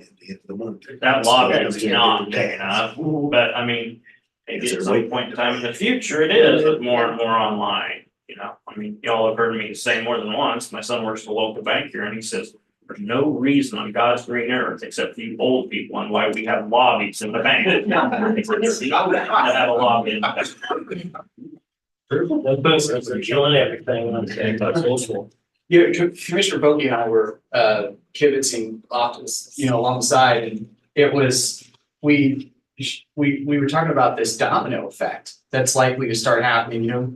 Rich, you were talking about moving from 4. Now, I withhold any comment about 4-3 because that's my home floor, right? But, you know, I mean, going on down, taking things that are logical to do next, because after all, we're trying to chop down, how do you chop down a forest? You go one tree at a time, right? And that's a rational approach. I think the other thing that really comes to mind, and that's that, and this is whenever we're talking about a capital and zooming out, right, is matching our public mandates with the expenditure of funds, right? I don't think anyone, I'm gonna go out a little bit on a limb, I don't think anyone at this table is enthusiastic about ever seeing wages to taxes. It's just not something that we like. We all pay the taxes, right? And so it's not something that any of us, and we all want to be good stewards. And so I think I would like to personally see out of this retreat, right? And this is something that I would challenge maybe our department heads to be ready to give some feedback to the, and I'm only saying this because we're on an accelerated timetable and I may or may not be the person that's helping with the contracting for our consultant, but not just thinking about what are the initial needs or what are our most pressing needs from a facility standpoint, but marry those with deliverables, right? So that we're not making policy in a vacuum. In other words, why will we in 3 years need another human being in insert blank department, right? Let's see if we can get some metrics that help put a face on it. For some things, we won't be able to do that. It's just going to be customer flow or whatever. But at least we can have the narrative that says, this is what's driving this decision, right? Versus just, well, I mean, the old refrain is, it's government, it always grows, right? It has to grow, just because that's the nature of bureaucracy. I've been in enough of our departments to at least believe that that's not the default setting with our folks, right? We do try to operate efficiently. And I feel like that's whenever we're talking about investing in infrastructure, that's part of the story that needs to be told as well, is that this isn't just an ask for the sake of an ask, these are legitimate needs. So, and then I think that helps our governing body members set priorities. Those are my thoughts. We talked a little bit about it here and probably before too, but for my purpose, like in my department, I'll be honest, I think space wise, we're okay, we could finagle a little bit and get some, better use of our space. I'd like more secure upfront. I mean, and a lot of departments are like that, you're just out, and unfortunately in our world, unfortunately, I'll go there, have to just be conscious of just being out there and being, I mean, obviously we want to be available. I'm not talking about putting us behind locked doors and walls and, you can't see any of us until, we open a door. But I was just like, something a little bit more separation, a little more secure, a little more. Yeah, that's something we can think about, Yeah. Really starts there, because then that makes it sooner for everybody else has a secure entry point. That has been discussed. I should continue to discuss along the way. I can speak to in another office that I came from, and even in the one that I was in prior to here, they have made some of those adjustments specifically for safety. Like your appraisers just weren't, people just can't walk in and sit down with your appraiser at any point. It's there's meeting rooms for those, and obviously with our current space needs requirements, that's just not even possible. So we have hearings, and as you all know, hearings have increased dramatically that are going on, and if you have 3 appraisers all in a cubicle conducting a hearing for the property owner at the same time, that noise is not, it's not very conducive to a property owner who's trying to vent about their property. And if you have one property owner that's going off about their property, then the other property owners are all there as well hearing the same thing. And so trying to think safety wise, really is a big concern. I mean, in our current times, that's definitely a reality. Having a check-in point, yeah, they're still gonna have to go back in another space to have that hearing, but to go through a space, like an initial entryway, and then be guided back and have more a better setup for those appraisers that are meeting with the public. I mean, 900 appeals, 600 appeals, all those people. I mean, we've gone to phone hearings, but a lot of people still want the in-person. And so with that change, we just have to be mindful, and legislation has a huge impact on what we can and we can't do.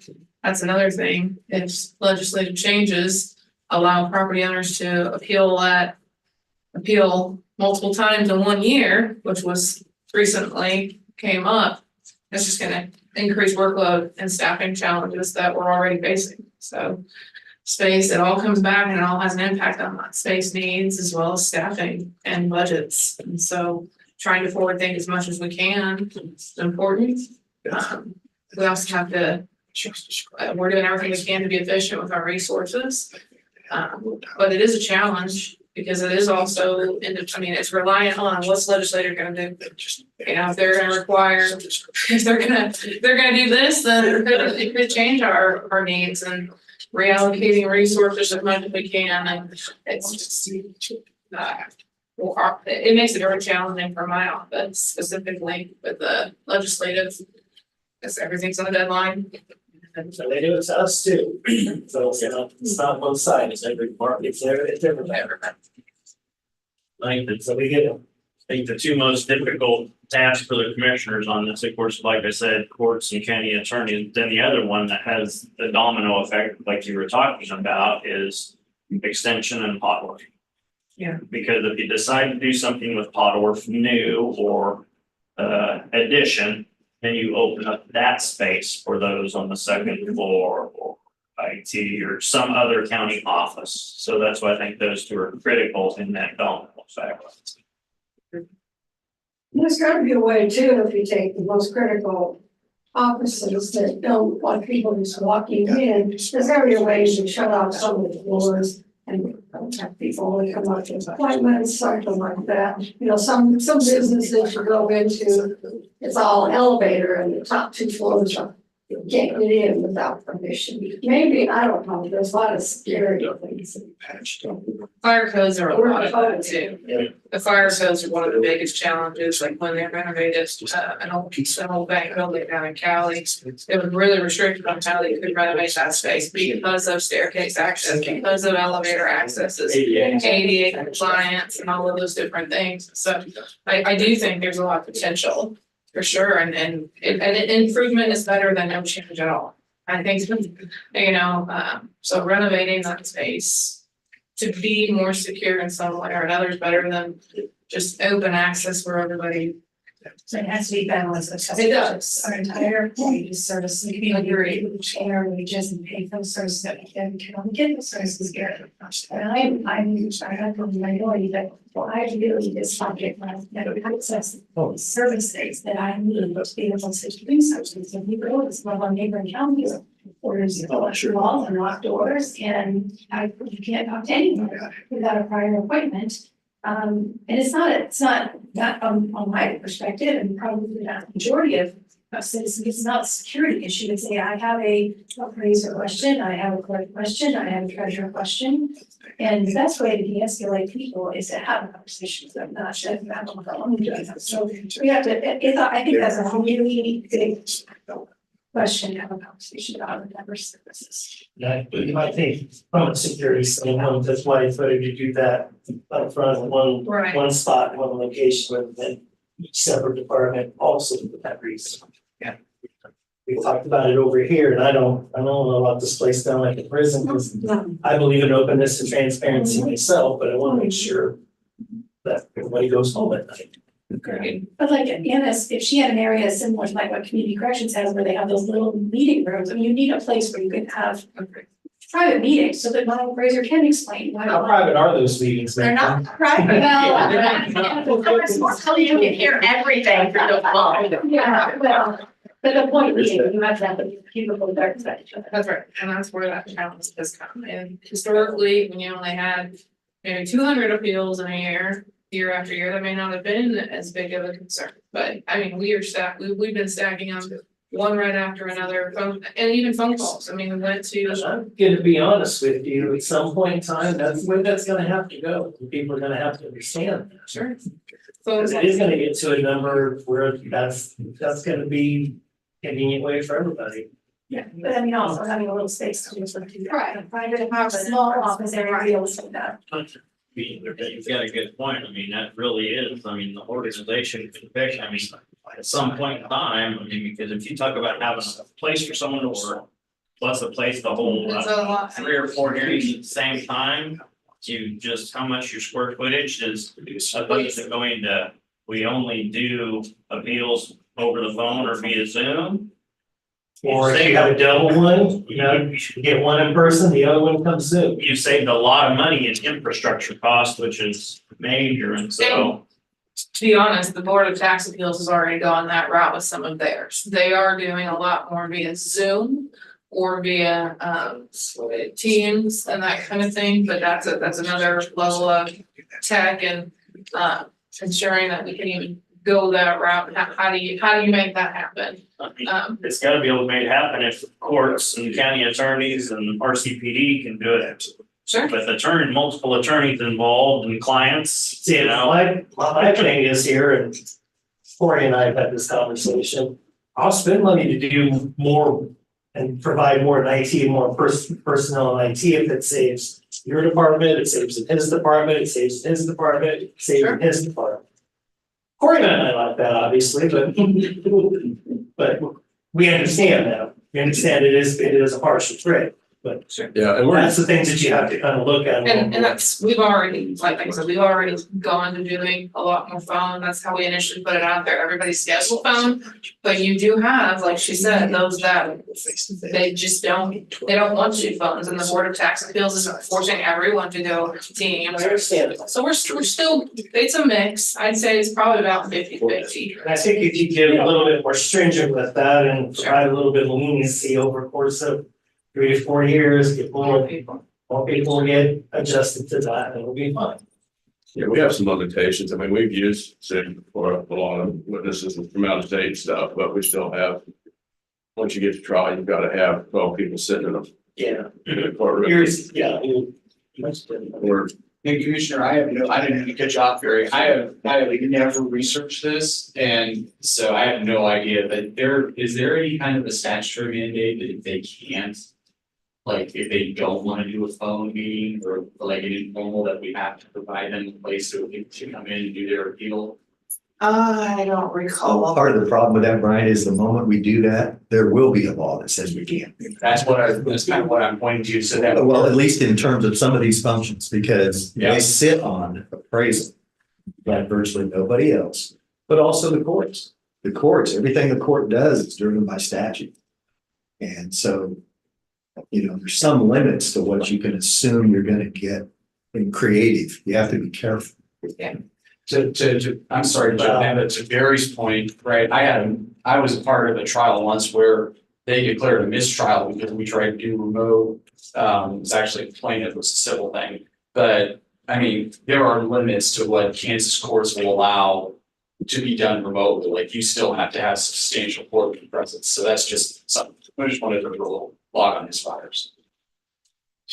But an appraisal appeal and a court trial aren't necessarily the same thing either, so. I don't disagree. I'm just saying there's some due process stuff there. Gotcha. Well, but the legislature on. Yeah, I know. I know, they view appraisal as a totally different function. So. Well, and we have reached 1 o'clock too, so I know everybody's got other stuff to do. It's Monday, so. Appreciate the time this afternoon. Like I said, we will convene officially for that retreat in September. There'll be more dialogue and more specifics on what that's going to look like, both before and of course after. I would like to. October is gonna be good. Will be a good time to do this again for the rest of the year, so I don't, may set something up maybe a little differently or something, maybe. The only way it'll happen is if we schedule it in and make it a priority, if you determine that what you're meant to do it. I'm thinking in November, but we'll have to look at the schedule, just as one of those follow-ups right after the retreat, because it ain't gonna make any sense to do it in September, and if I'm not mistaken, in October, it falls on Employee Day. Did I get that right? November, beginning of November is going to be a. Yeah, election, so like the last part of October. But it'll be after elections when we have. Yeah, November. Elections are done about the middle of November. I tried to tell you. Yeah, thanks.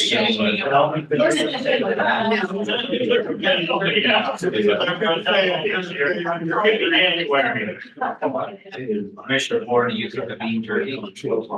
I try, turkey. At Thanksgiving time, right? I can do that. Thanksgiving. I can do that.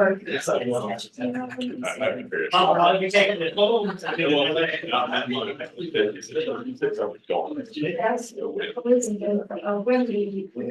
We come back to the consultant, she said, sure, so so that we make it sometime in early November, where it'd be good to get together and discuss the consultant. I'm thinking November. If we can schedule that in, elections obviously is a big concern, but if we can schedule it in, I think. This is a priority. I know presidential election is gonna be a priority for me. Then maybe that one you have to miss then, and the rest of us have to fill in. I know which my priority is this year, I'll guarantee you. That's fine. Well, we could choose a different Monday, can't we? For what? For this. Oh, sure. Okay. Yeah. Yeah, we'll figure that out. We'll plan sometime in November. It may not be second Monday. The rest of us. Right.